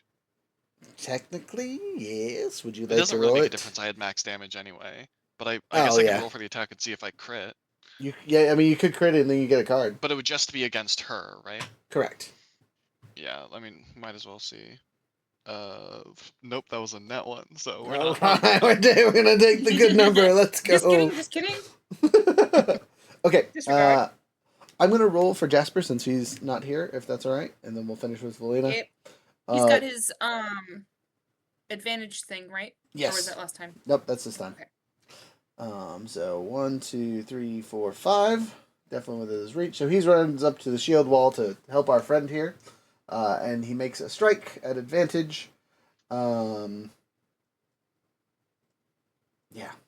throws it into his offhand.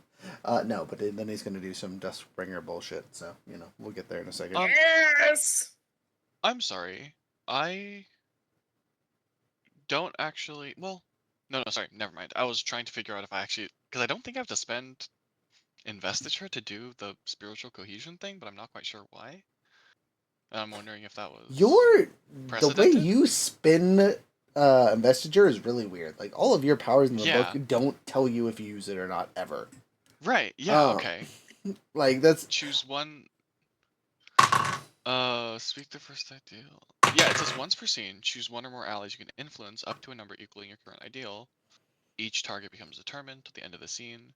If a target uses that condition to add an opportunity, increase their cognitive defense and spiritual defense by 2. It says nothing about investiture spent. correct. Is it because it's not an infusion, so we don't spend investiture? I would have to say that's probably it, and it just as long as you're invested, you can use it. But it's only a once per scene thing. This is a consistent known thing. It doesn't even say you have to be invested for it. Yeah. I think that's how they're balancing it, because so. you can only get to use it once, so there's no reason for it to cost investiture to use. I guess that makes sense. Okay, but like this is a precedented problem. We know that they're often written that way. Yeah. Okay. No. That all of the Will Shaper stuff is goofy. Like literally all of it. Okay. All right. Okay. Anyway, 12++ is hits. So he will hit and do damage, using his longsword, which is a whopping D8. Also, he gets D6s because of the marked target, because they marked him before he yeeted off into non-existence. And then, yeah, and then his other actions will do other things. Max damage of 8 and 3 plus pluses. I think he has a +7 with his bump up. So what's that? 15, 18 points of hacha damage. The enemy shard bearer will burn a charge, but also take damage. Nice. What does he have to do to break a piece of armor? Burn all the charges, right? Well, once you start burning charges, you can choose to break pieces instead of doing damage. Or if you score an opportunity on a turn, you can break a thing whether or not it has charges. Ooh. We know this, right? This isn't something that we have to learn. I mean, not you don't because you've never fought Chad Bears before, but player-wise, mechanically, I can let you know that's how that works. Okay. Okay. Good. Anywhere, where was I? His second action. Beating the snot out of the Starbearer. Yeah. Let me get it over to the Dustbringer notes here. Dustbringer of the second ideal. What powers should he have? I have notes, bitches. Let's go. I don't think he can use his dusting because it's shard plate. At least I assume so. It's an invested item. But his shard hammer isn't. The shield wall has a shard hammer? Yeah. Oh, I thought the Unkalaki had a shard hammer. Yeah, he's got a hammer. The other guy's got the sword. Both of them have hammers. Oh, okay. The Ukalaki has a big old bunkum stick that is the equivalent of a shard hammer, and the shield wall has a actual shard hammer. Got it. So only our guy has the sword? Well, our guy, the red guy has a sword. The red guy has a sword too. Oh, okay. That's what I was missing. Okay. Yep. Anyway, Decaying Touch is a whole action and cost an investiture. He doesn't technically have to be next to him now since he took that cool upgrade that allows him to shoot it through the ground, essentially. Mm-hmm. But since he's here. That works even if the ground is wood? Wood? But he doesn't have to anymore. Oh, yeah. Yes. Yeah, he doesn't have to be touched. He is, though. He's right next to him. He's also going to burn his use assistance as an action to gain advantage on this attack because he's using it to destroy a weapon. So Solaris is telling him where to grab the weapon to be the most effective at taking off the hammerhead, essentially. Maybe. We'll see how the roll goes. But he's doing advantage on it. It's going to cost him an action to activate, but whatever. It'll be worth it. 11 and 5, so we're taking the 11 plus pluses. I am assuming that he has similar skills to our handy dandy Dustbringers of second ideal, so +6 is what I'm going to roll with. I could be wrong, but that sounds right because I know he has his stuff up relatively high.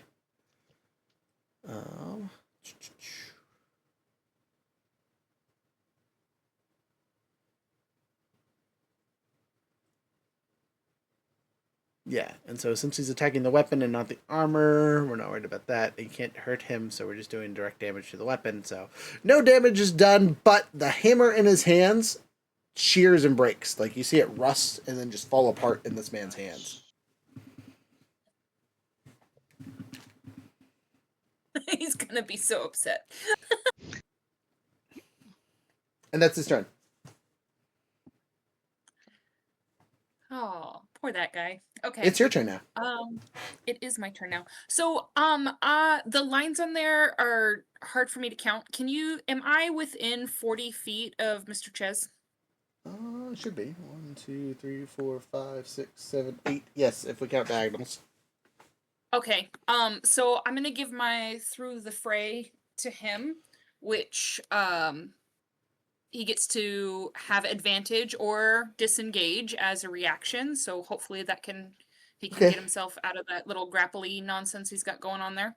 Okay, he'll probably take the advantage because he can't move because he's restrained right now. That's what I was thinking. So he could get out. Okay. Was my thoughts Do you there. want to move, or are you just gonna stand still and pew from a distance? Say that nobody can reach me, and I feel like if I move, like they'll see me as prey and start chasing me, and I don't want that. Okay. Who are you shooting? Everyone else is within range. So I am going to shoot the guy the little stabby ouchie dude Okay. that's coming up on Tesh. Okay. Using your proper name. You have She is currently advantage. restrained right now. Yep. So you have so she's advantage to not- shoot her. All right. Though if you're let's concerned go about my right. safety, she's not actually a threat to me right now. Well, you know, I want to make sure you're doing okay. All right.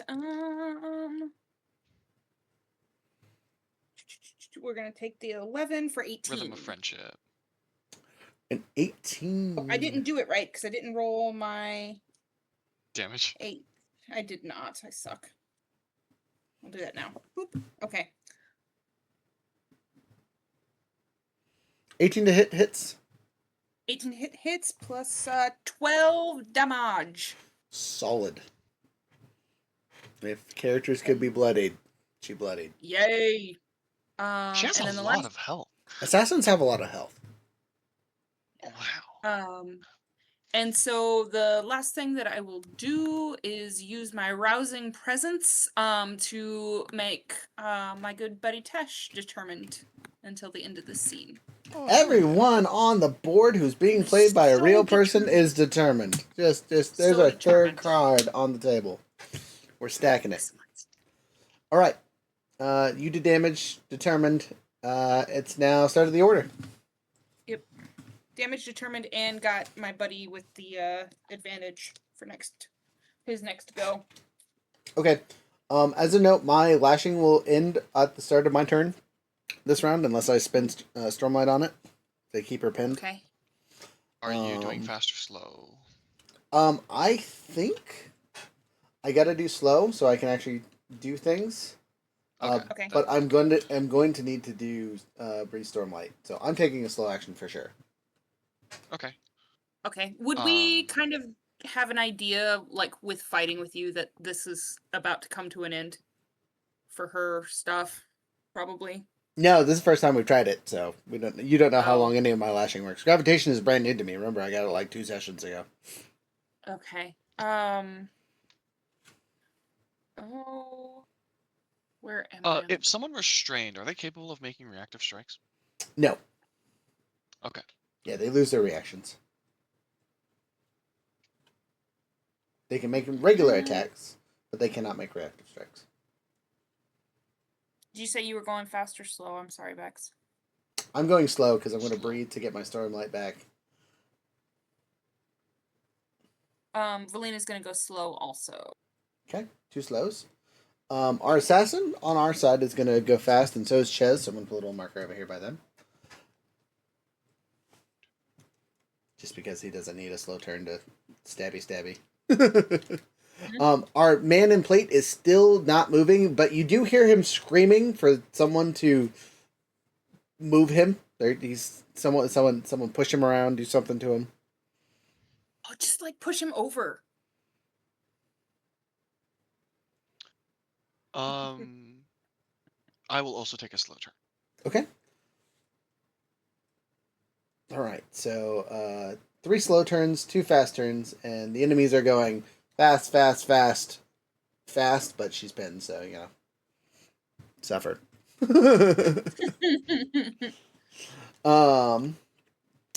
I guess they do technically have a bow they can pull out and pew, but whatever. With restrained, do I have advantage on all checks against her, or just specifically attacks? I think it's just specifically attacks. Okay. Let me look here. Your movement becomes 0. You gain disadvantage on all attacks. So I guess technically, I've been doing it wrong. You don't actually get advantage against them. They just have disadvantage to do anything other than escape the restraint. Yes. According to my fast chart here. Oh. But it's okay. That hasn't none of your rolls have been affected by that, so it doesn't matter. Right. Yeah. Okay. Who's next? Slow. Yes, I will be taking slow as well. All right. Fast turn. Allies, our assassin and our escapee. I'm going to start with the escapee. He's going to take an action to try and He's got escape. advantage. All right. He might need it with how it's been. I know. That's why I gave it to him. Jeez, 5. And a critical. All right. Guess who's out of there? Thank you for that Yay! advantage. I Right. helped. So he stands up and kind of shakes off and immediately slams the dude that was holding him down. So he makes an attack using his shard plate. 15 plus pluses hits, an 8 on the die, and a 7 on the die. Hello, sir. Get slammed. He takes 15 points of damage. And with the other damage he's already taken, that knocks him out. Nice. Yay! That's his turn. That's all he can do. Our assassin, on the other hand, has another turn.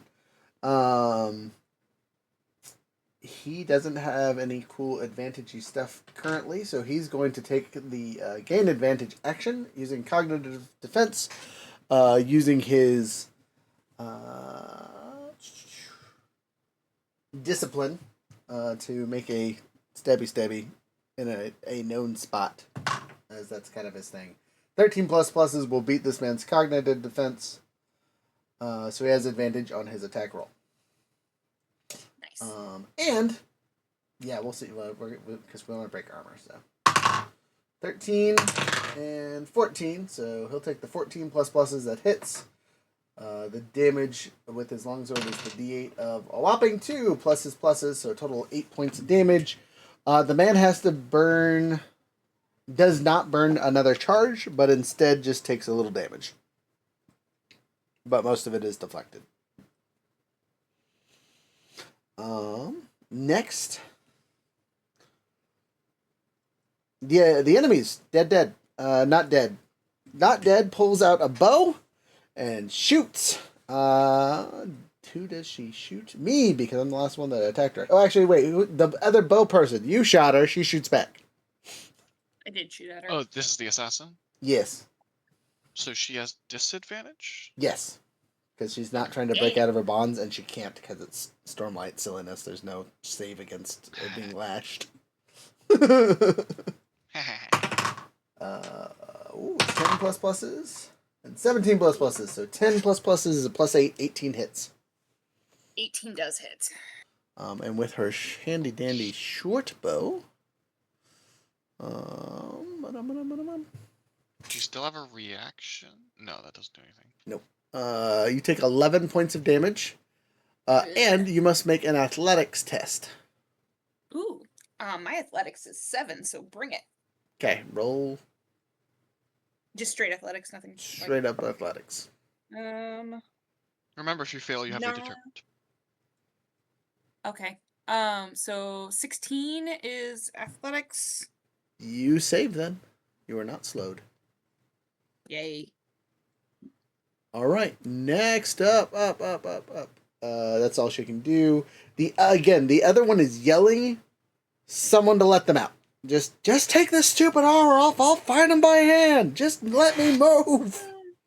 But I feel like if we push him over and he doesn't get up, then that's conceding, isn't it? Oh, also, side note, crowd reaction to how this fight is going. Oh, yeah. Oh, they're This is fucking, gonna be wild. they're That's fucking important. digging it. Oh my god, a 12, straight up, just going wild, just wild. Underdogs and wilds. Yeah, I bet. Well, seeing Radiance in action is probably the most impressive thing they've ever seen. yeah. Like in combat, like we weren't super armored besides maybe me, and Right. the one shard bearer just got his ass beat for like 5 minutes, stood up, and just immediately knocked the dude out. You know what I mean? Like it's You been- get one. got like 6 to be fair. Okay, that's all the fast action people, right? Yes. Yep. Yes. All right, Thank you, Ruff, um, for being so fucking generous with the aluminum. That's I crazy. would like everybody to go before me, if Okay. possible.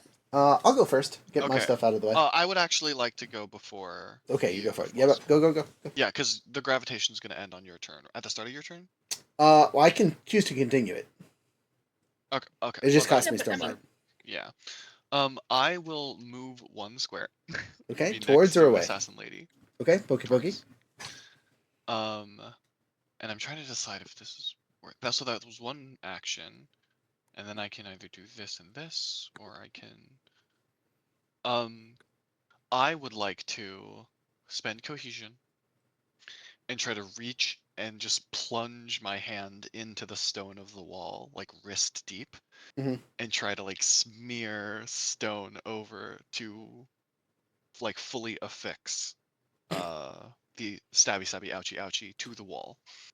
Because So, I don't know when the effect will end. what if you just make the wall soft? She's still under gravitation. Oh, I like your thinking better. Yes, indeed. Okay, so you Um, you roll to make the wall soft. Roll better than a Yep. 10. Ready. This, and this. Where is my thing? Whoop. That is a 26. Ah, okay, yeah. Nope. So Pardon. 20. Sorry, 24. doesn't matter. It's way more than 10. The stone Yeah. wall that is there, you can affect up to way past your 10 total feet. area. So yeah, 10 feet Wow. of the wall just becomes sloopy, sloppy slosh. And And you'll if know. possible, if I can have some of that going like inwards, so that she's full. Sure. And Like some, yeah, some area. starts to get absorbed by the wall. Anything else you want to do on your turn, or is that it? So that was 2 of my actions. I did the move. I did that. And then I will take the infusion away. It will solidify. I don't think I have to actually. I don't think that's an action to just end it. Okay, so I'm gonna say with you Uh, doing that, the pressure that was from the original slam in the wall that was kind of Mhm. pressing her into place shoved her about halfway in. So her head is sticking out, so she can still breathe, but about half of her body is Yes. covered. Don't want to kill her, but yes. And then I think it is just reclaiming my infusions. Infuse when you activate. Doesn't tell me anything about ending it. Okay, well I end it. Okay, I don't think you get to reclaim your stormlight from it. No. That's Okay. a talent. I don't get it back, but I do. I just wanted to stop so it Okay. rehardens. Okay. To just sort of keep restrained, and then I shall. And you said she can't make reactive strikes, or she can? They would just be at disadvantage. She can't. You do not. So restrained. One more time. Your movement becomes 0. You gain disadvantage on all other tests. Oh, I guess. Sorry, I was wrong. Yeah, I think she could. She could. Okay. Yes. There must be another one. But I was they do thinking have about there. disadvantage from her. Yes. But if only her head is sticking out, what's she gonna do? Try and headbutt you? Like, No, she still has one knife out technically in a leg. Yeah. okay. I think by the wording of restrained, we can't assume that additional things happened when I used cohesion. That like things happened to stop her from using any other actions of restrained, and I'm comfortable saying that. And then I could knock her out. No, I'll take it. And then I will. She's effectively out of the fight at this point. Well, I guess technically you can get advantage. I don't know what the DC is going to be for her to escape the restraint if she's halfway through the stone, but presumably. I will take the disadvantage because I am within melee range of somebody else. But then, oh shit, no. What's my range at? 1, 2, 3, 4. I just Unarmed 2. attack, boot to the head. Yeah, no, I'm just gonna have to punch her. Alright. Sorry, So, Les. solid. I will hit her with my pain reel, Okay. Yes. which does vital damage. So I think deflect is ignored.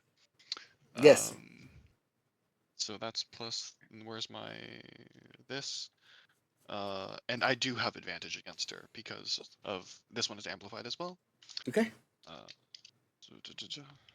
Sorry, the Gabriel stuff is really complicated, so trying to keep track of everything is making this take a long time. You're good. That was pretty good, but I'm gonna take the advantage of anyone there. See if I crit. I do not. That was a plus 23 to hit. Okay. For 15 vital damage. 15 vital damage. Oh Yeah. God! Why? Dead. Just full tase in the Not dead. throat. Not dead. Knocked out. dead. But yeah, stuck in the wall, knocked out, just hanging out there. You'd see her body go limp and drop the weapon. If she wasn't Lovely. stuck in the wall, she would fall down. Yep. Solid. All right, that's my turn. All right. Excellent. My turn. Sure. Yes. Well, now that I don't need to continue burning my Stormlight, I guess I won't. So I'll save the investiture. Which totally actually changes my plan because I was like, I'm gonna need to Sorry, yeah, I wanted to breathe try and and save you all the a stuff in the little. thing. No, you're good. That just saves me for doing silly stuff later. I will say time for the bonks. You And don't want to heal? I can heal. I can heal for one. That's not a terrible choice. Go down to one investiture here. Yes, I will heal for a whopping 1 plus my pluses. I should have just used progression on myself. Why would you talk me into this? I just said heal. I didn't How say dare use you? regenerate. How dare you? How dare you? Anyway, Hey, it was a free action, so you could also use progression if you still wanted to. I could, yes. 3 points of healing brings me up to 39, which is like most of y'all's health generally, so.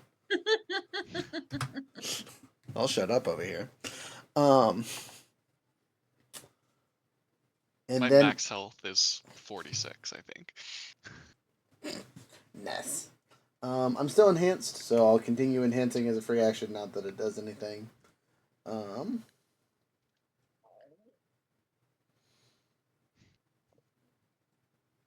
trying to think of anything else that will help with this. I don't need to move. I can just use the devastating blow. Trying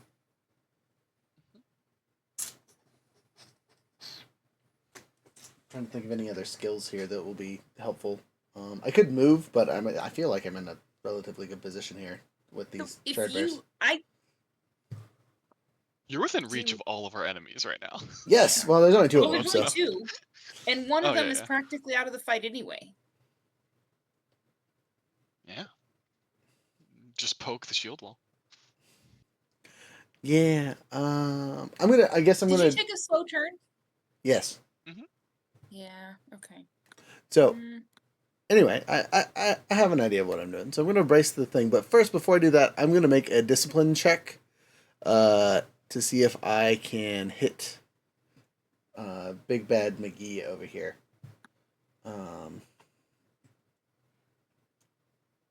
Because why not? To get advantage? To get advantage, yes. Okay. I rolled an 18 plus 2, so 20. Got him. Got him. So, and then I will burn another focus to make this matter because I enjoy doing that for my character. And, I was promised that my focus would be revived at some point. Yeah, we're almost done now. Help me. We're going to have conversations after this. All right, so regular D10 for the pull, and then 2D8 for the slappity slap if I hit. Yeah. All right. Well, that's a complication. Unfortunate. Oh. But I have advantage here. Shit. Does that? 15 plus pluses will do But things. you're determined. I am determined, but I didn't fail the test, which But that's is only fine. if you fail. I Wait, no. Doesn't the complication automatically do the thing? don't worry about it. I can use my determined as a character class thing, right. and say Right, I'm burning right. my reaction to ignore that die and re-roll it. Yeah. Nice. It's a blank, so it doesn't matter. Damn it. But 15 plus pluses still hits. A 7 on the D10, a 2 on the first D8, and a fucking 2 on the second D8. Fuck you, D8s! How dare you? My damage have been rolling crazy today. It's been Fucking trash over here. So 11 plus my 8 modifier, I do 19 points of damage to the shield bearer here. I say LeBlanc. He will burn his final charge on his armor. Yeah, we're gonna start breaking some armor. And he took some damage, so I have to actually check how much health they have to make sure That's that a heavy shard bearer, right? yeah, he's a duelist technically. The shield wall? Yeah, Oh. Okay. yeah. That's the stats I'm using for him. Mhm. So yeah, he's got plenty of health. Yeah. All right. That's all I can do. What? My turn. It's your Alright, turn. so since somebody complained, you want focus or you want a free hit on somebody? I will complain against neither, except for I did burn my reaction already. If your thing allows for reaction stuff. Mm-mm, Okay. it's not reaction. Okay. Alright, so I am going to burn 2 of my own focused for a synchronized assault. Okay. And what that means is I spend 2 focus to test my leadership against an enemy's cognitive. So, Okay. Mr. Shield Wall over there. Okay. Doot. Where's my thing? So, rolling. My leadership is +6, I think. Yes. All right. You ready? Mhm. 20. Like a nat 20? Nat 20 +6. Okay. So you have a choice here. Do you want an opportunity? Or do you Yes, I want do. to guarantee that if Break. I hit it will break an armor? So, well, the synchronized assault. So let me tell you the rest of it. Okay. So Onyx success, allies up to my ranks in leadership, so that's everybody on the board, gain an action for an additional strike against that target. Well, ranks are the little pips. This? So do you have Yeah, 3 pips? I've got 3. So you can affect 3. Yeah. Okay. Which is you 3. Is this Oh, turn okay. or at our next turn? This is the next turn, I think. Because I have to Next turn, take a okay. 3, I have to take a slow turn to give it. Mm. Okay. So Okay, but it's not like we get the action right now and then just all dogpile.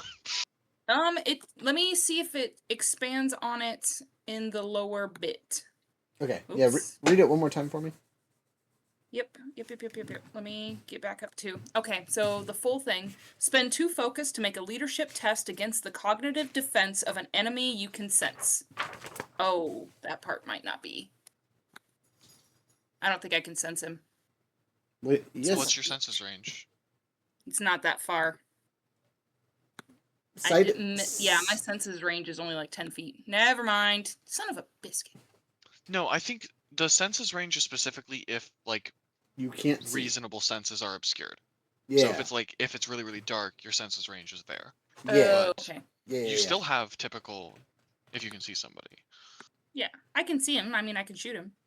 Yes. Then I think that counts. Okay. Then you can sense All him. right. One of your senses can Okay. detect him. But if you were blinded and On had a to smell, success- you would only have 10 feet of smelling around you, kind of thing. Gotcha. Okay.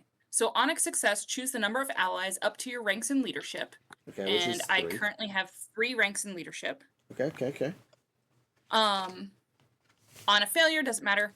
On the next turn of each of your chosen allies, they gain That's 1 crazy. action that can be spent only to strike that enemy. This strike does not count against their allowed number Wild. of strike actions for the hands holding that weapon. So that's why I wanted a freaking title, y'all. Wild. That's gonna hurt. All right. That's insane.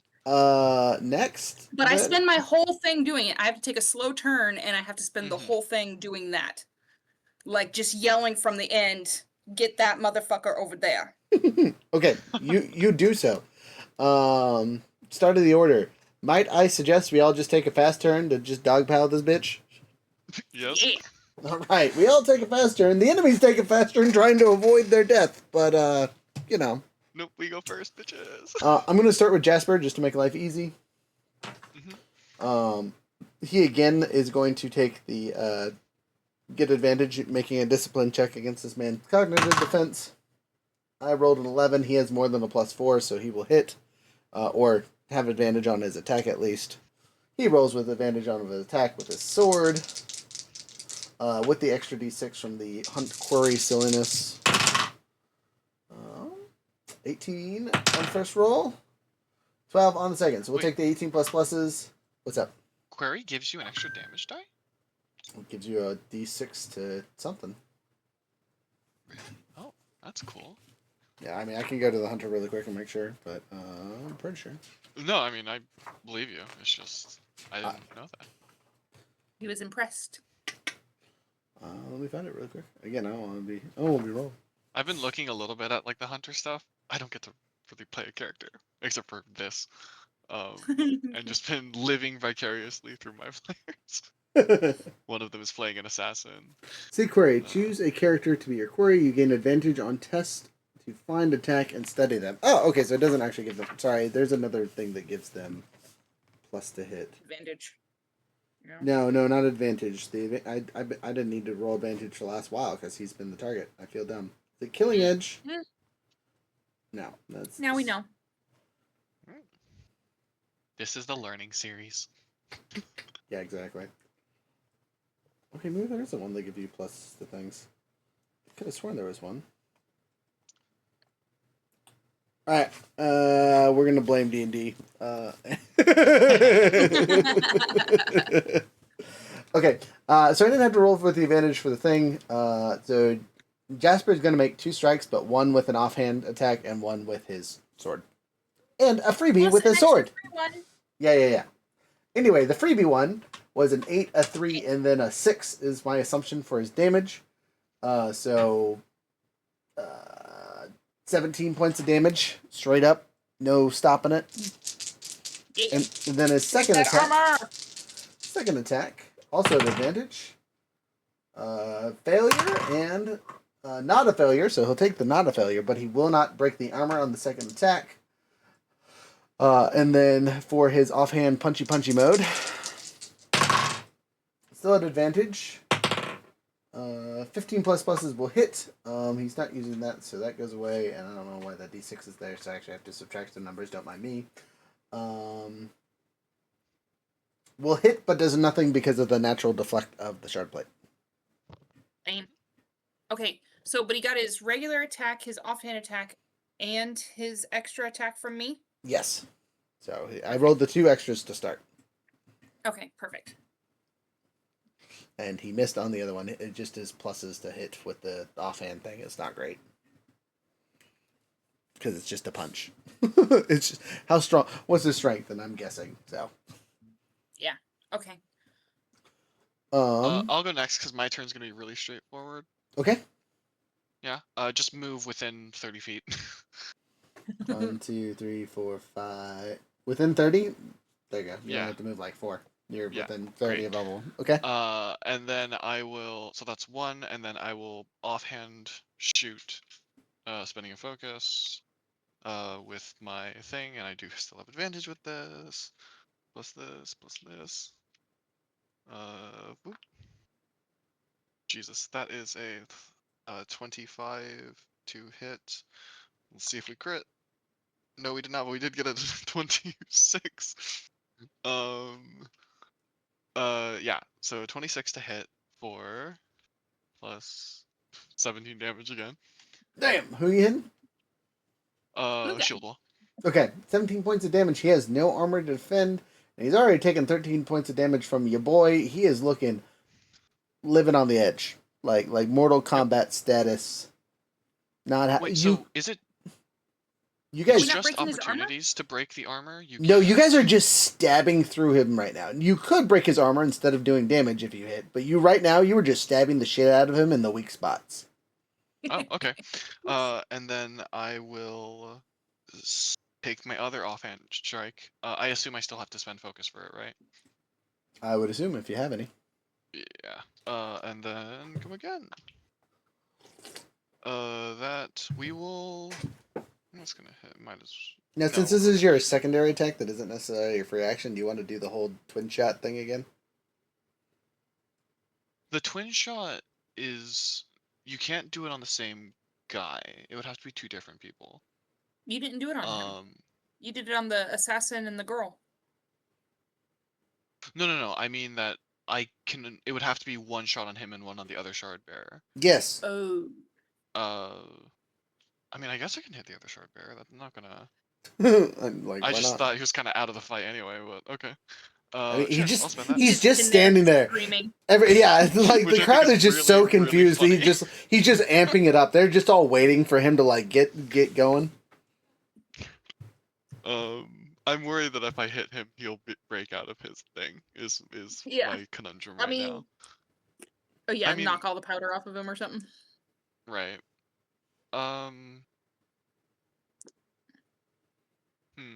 I'll hold it until. Well, no, might as well. It's just the charges. Pardon. I am gonna take my advantage on here. Yeah, we'll see the damage. Why not? Actually, no. We'll see if we can get the opportunity. We did not. We did still roll pretty good. Plus, yeah, 22 to hit for 13, and I would like to try breaking a piece of the armor this time. Okay, so you auto succeed on breaking the armor instead of doing physical damage. So he shatters one piece of armor. Are you using the dual shot like we talked about, or just a single pew? I will use the dual shot. Okay, so the other shot hits the other enemy. It's still having charges, still activates and can negate the damage, but you've definitely burned another charge. As you hit him, a portion of the dust comes off. Roll me a Yeah, d12. I was I want to see where the ball hit, because that'll matter. 1. Right in the fucking head, just straight up boink. He can now. The dust that was in his head is now movable, so he can move his head around. You see him shaking like crazy. Okay, no one touches the guy anymore. This is too funny. All right. I just want Vax to go push him over. Next. But I think that might free him, in which case he wouldn't be counted as down. Oh. Okay. Ches wants to whack that guy? Or Sure. do we have to go before Ches does? No, Ches can go. Ches just doesn't have the extra free attack, so he's gonna turn his sword blade and just whack the shield wall. What? He does. No, you gave to I had Jasper. to give, Jasper I have got one. 3. You, Bax, Tesh, Ches. I can't give it to myself. You gave it to Jasper. Jasper. Ah. Okay, never mind. Yeah, Jasper used it. It's fine. He's Okay. still gonna attack that guy. It's fine. It's fine. Hiya! Gosh, dang it! That's a complication. Oh. Fuck, really? Corruption. An enemy predicts your next move and Oh. does not need to spend a focus on their attack to dodge a reactive strike against you. I think we've missed a bunch of events, by the way. I've not been kept paying attention. What do you mean? I think we've missed did we get opportunities being? I think we have a couple that we just haven't been adding to the event thing. I've got an opportunity, And but the it hasn't come out. complications. I get the one critical. Oh yeah, you did get that 20. Mm-hmm. So doesn't that add to the event? And It then with your complication, that adds to the. Well, the complications. I re-rolled my complications, so it didn't count. No, the shard bearers. He's not a player. Oh, so it doesn't. It doesn't. Okay. Neither his help nor his hindrance help us. It just affects the story. Got it. Okay. Does not apply into this event. But yeah, the 2 opportunities that we've had are on the board. So thank you for reminding me of the other one. Yay. He tried. He failed. Activates his dodge.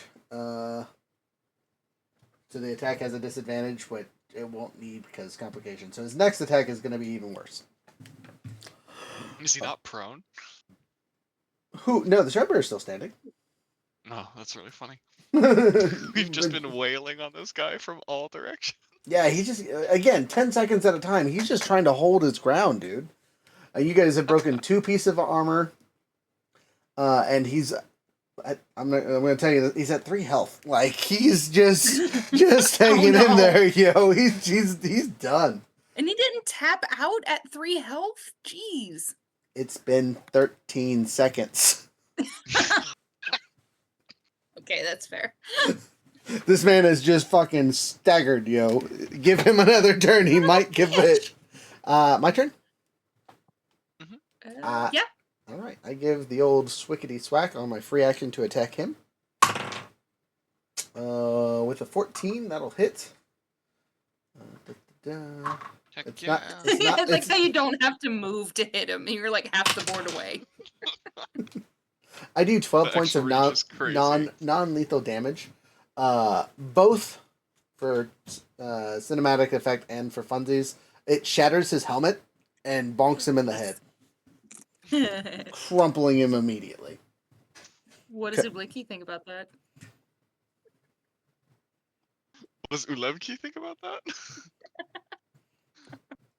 uh, as is your right. Deserved. Okay, other action and fun stuff, because we took the fast turn, is I'm going to activate Devastating Blows on the big boy. Because, the other shard bear. Oh, Oh, you the used your shard bearer free we on haven't him, even and touched now at you're all. using your... Yeah, because why not? That sounds like fun, right? All right. I wonder if we're gonna free him. We might, but I'm gonna burn a focus. It'll be funny if I free him. All right, one more. I'm down to one. I'm 1 and 1. Alright, no, alright. 1. I'm still I hear advanced. I'm also down to 1.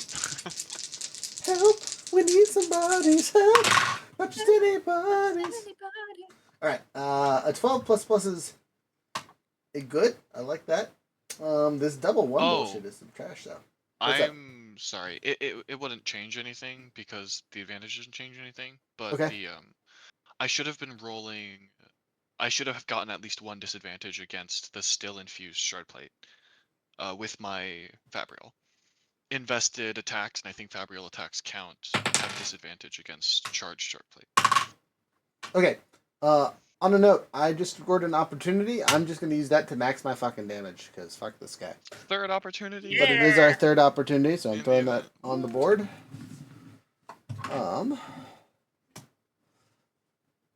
Yeah, 30 or 24. No, 30. What is that? Sorry, brain fart here. 8 plus 24. No, sorry, it's no, because we did it wrong the last time because it's a D10 and 2D8s, so it's 26. A D10 and 2D8. Jesus. Yeah, thank you for my sword. Also, don't forget it has the injury roll, so if we were trying to kill him, he'd be having a real rough day. Yeah. Yeah. Okay. So 26 plus what? 26 plus 8. Jesus. That's 34 damage. Yeah. Which is a whopping. Nope, that's the wrong character. That's the wrong. You used it for max damage because you could spend it to just break an armor piece. Yes, plate, right? I do. I'm fucking this dude up. We fucked the other guy up. I'm fucking this dude up. They are getting no mercy from me. That hurt him a lot. This is the first time he's been hit. It went through the armor. He can burn his deflection all he wants. That still fucking rocked his socks. Yeah. Well, Tesh hit him earlier, didn't he? Yes. He burned with his charge. It didn't do any damage. Yeah. Gotcha. So he's Okay. he has 1 charge left after that hit. No, the insane significance of my first and only hit was that it added the aluminum. I mean, it was a good move because he hasn't done shit all fight. It could have been better. I okay, could have used I the think twin Bax shot and is put it on super both of them. stoked, but Rook is very sad. One singular 2 frees one of his legs. Oh, okay. So I just go through and smash him in the thigh, and it just you probably hear shattering bones inside the bit there. Sounds like a crab breaking some bits, but that's about it. Next. I think it's just me, yeah. Yes. Mm-hmm. Can I change to a slow movement instead? No, because you said you were gonna do a lot. No, I guess. Well, I didn't realize my galvanize was a 2 thing, so I will galvanize. Technically, you haven't since you went last. I will allow it, but in the future, no. Okay, well, I mean, I won't take it now if it's. Well, because technically the enemy gets to go next. So, but he's still stuck until he gets another leg unfurled at the minimum, or hand unfurled at the minimum. So I'll use my fast action, and it's both. I have to use both actions to galvanize. So once per scene, Choose an ally you can influence and they can roll the recovery die. No action needed. Recover focus equal to the result +2. Okay. I like that. Because I have got my applied motivation. And so I'm giving Bax, or does Tesh need it, or what are we thinking? We both I use mean, it I'm like also crazy. down to focus. Yeah, but that's just for my gun. I can walk up to him and punch him, and I won't be spending it anymore. So we can give it to Bax. Okay. Bex uses it to fly. Just start tasing him. Thanks for that. 5 plus 2 is 7. Way more than I Oh, even yeah. have. I know. That's why I didn't give you guys any earlier. I'll fucking take it. Appreciate you. Yeah, but I didn't realize it was once per scene though, so that makes me sad. I know we're really high level, but level 9 is kind of absurd. Yep. We're so And that is it strong. for me. Yeah. Enemy So, turn. just as a side note, 3 of the 7 enemies were tier 2 rivals, and then there was 1 elite tier 3 rival and then the other Yahoos were tier 2 minions. Yeah. Wow. Yeah, this is a pretty well balanced fight. Like, this should feel like it should. And your guys' ally was the equivalent of a tier 2 rival. Excellent. Okay, that was it for me. Okay. Next, the enemy. The enemy has a movement. It can move half speed as it has 1 leg free. It cannot Got him. attack because it is stuck. It looks like he's guess who has a reaction?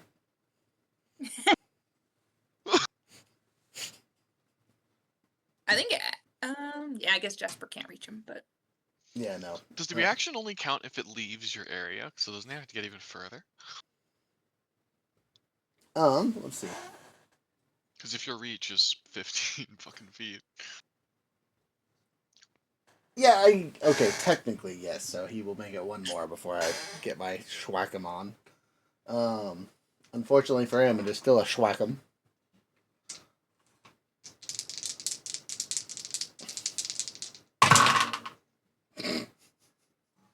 That's an opportunity. I'm just gonna set that there, and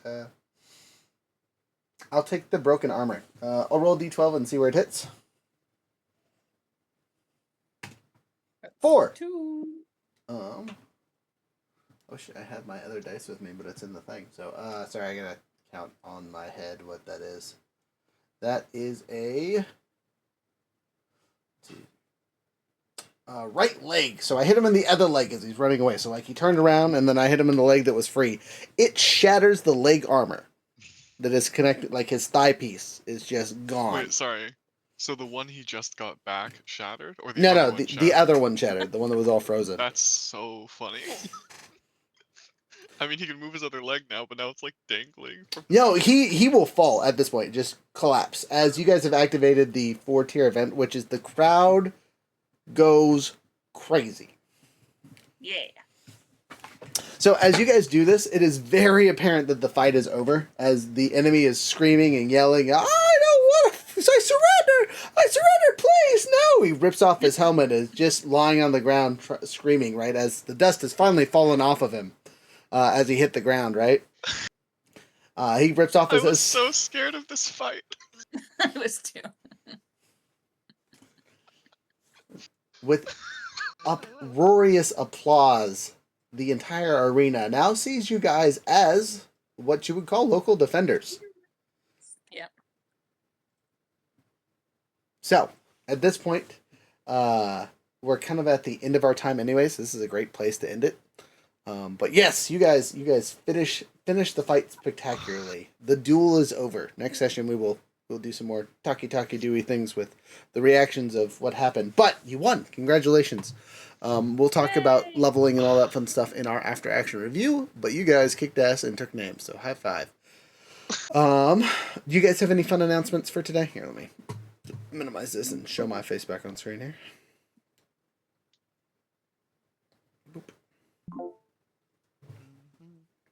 I'm back. Yay. um. Okay, so no events for us. Yeah, no, not really. For those of you who are in the community, you already know that I'm having a baby tomorrow, so I'm going to be a little busy for the next while. For those of you watching this and stick around for it, thank you so much. For those of you that are new to the thing, come check our stuff out. Cosmere's continuing for at least 2 more episodes. It's kind of the plan, unless something crazy happens next episode and we gotta cut it early, like everyone dies. Nail comes back and cuts us into pieces, something crazy. But after that, we are starting a couple new campaigns on our Wednesday slot that was D&D. We've replaced that, or will be replacing it sometime in March, and 2 weeks from now with Fallout. And then once this series is over at the end of March, we will be replacing it with Blades in the Dark. So we're pretty excited about that. March has one major event that I can think of, kind of at the end of it. But we'll get there when we get a little bit closer.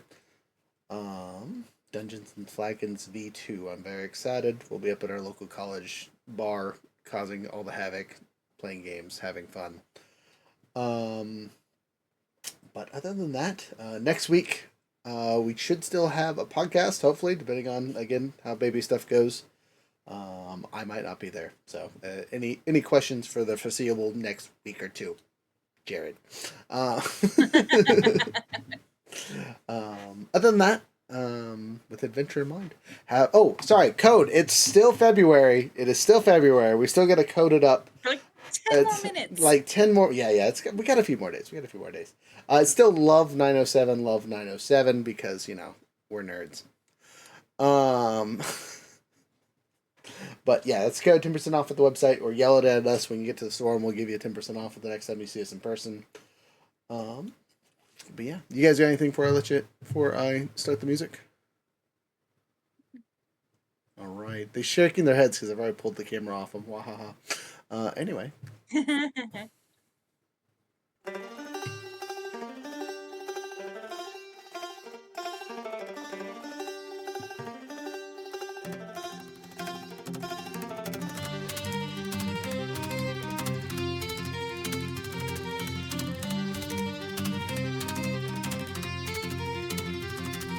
Shadows stretch where the hot stones fade. Every oath is a mark we made. Power cuts like a blade in hand. Shapes to the truth and it shapes the land. Every vow got a weight, it's real. Every gift got a price you feel. Step by step we define the way. Through the night and the break of day. We are the fire that void light fear. We are the voice that silence here. Though the cost may cut us deep, we got the world, we swore to heal.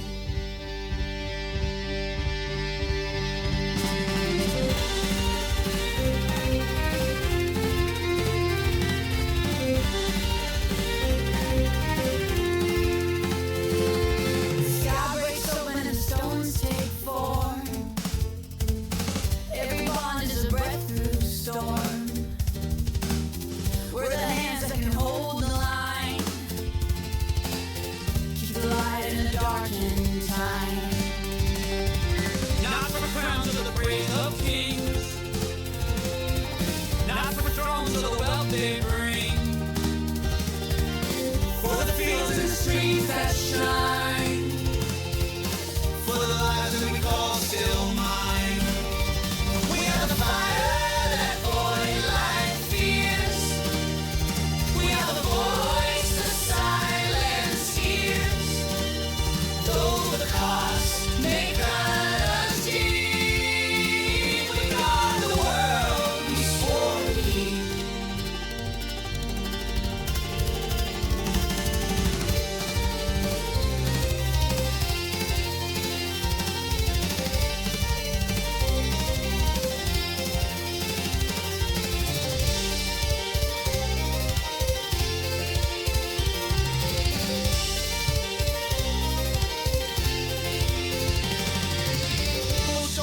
they bend the soul. Stormlight burns, but it makes us whole. Every trial, every fight we've known builds the ground that we call our own. We are the fire that void life fears. We are the voice the silence hears. Though the cost may cut us deep, we are the world we swore to keep. Storms will end, but we remain.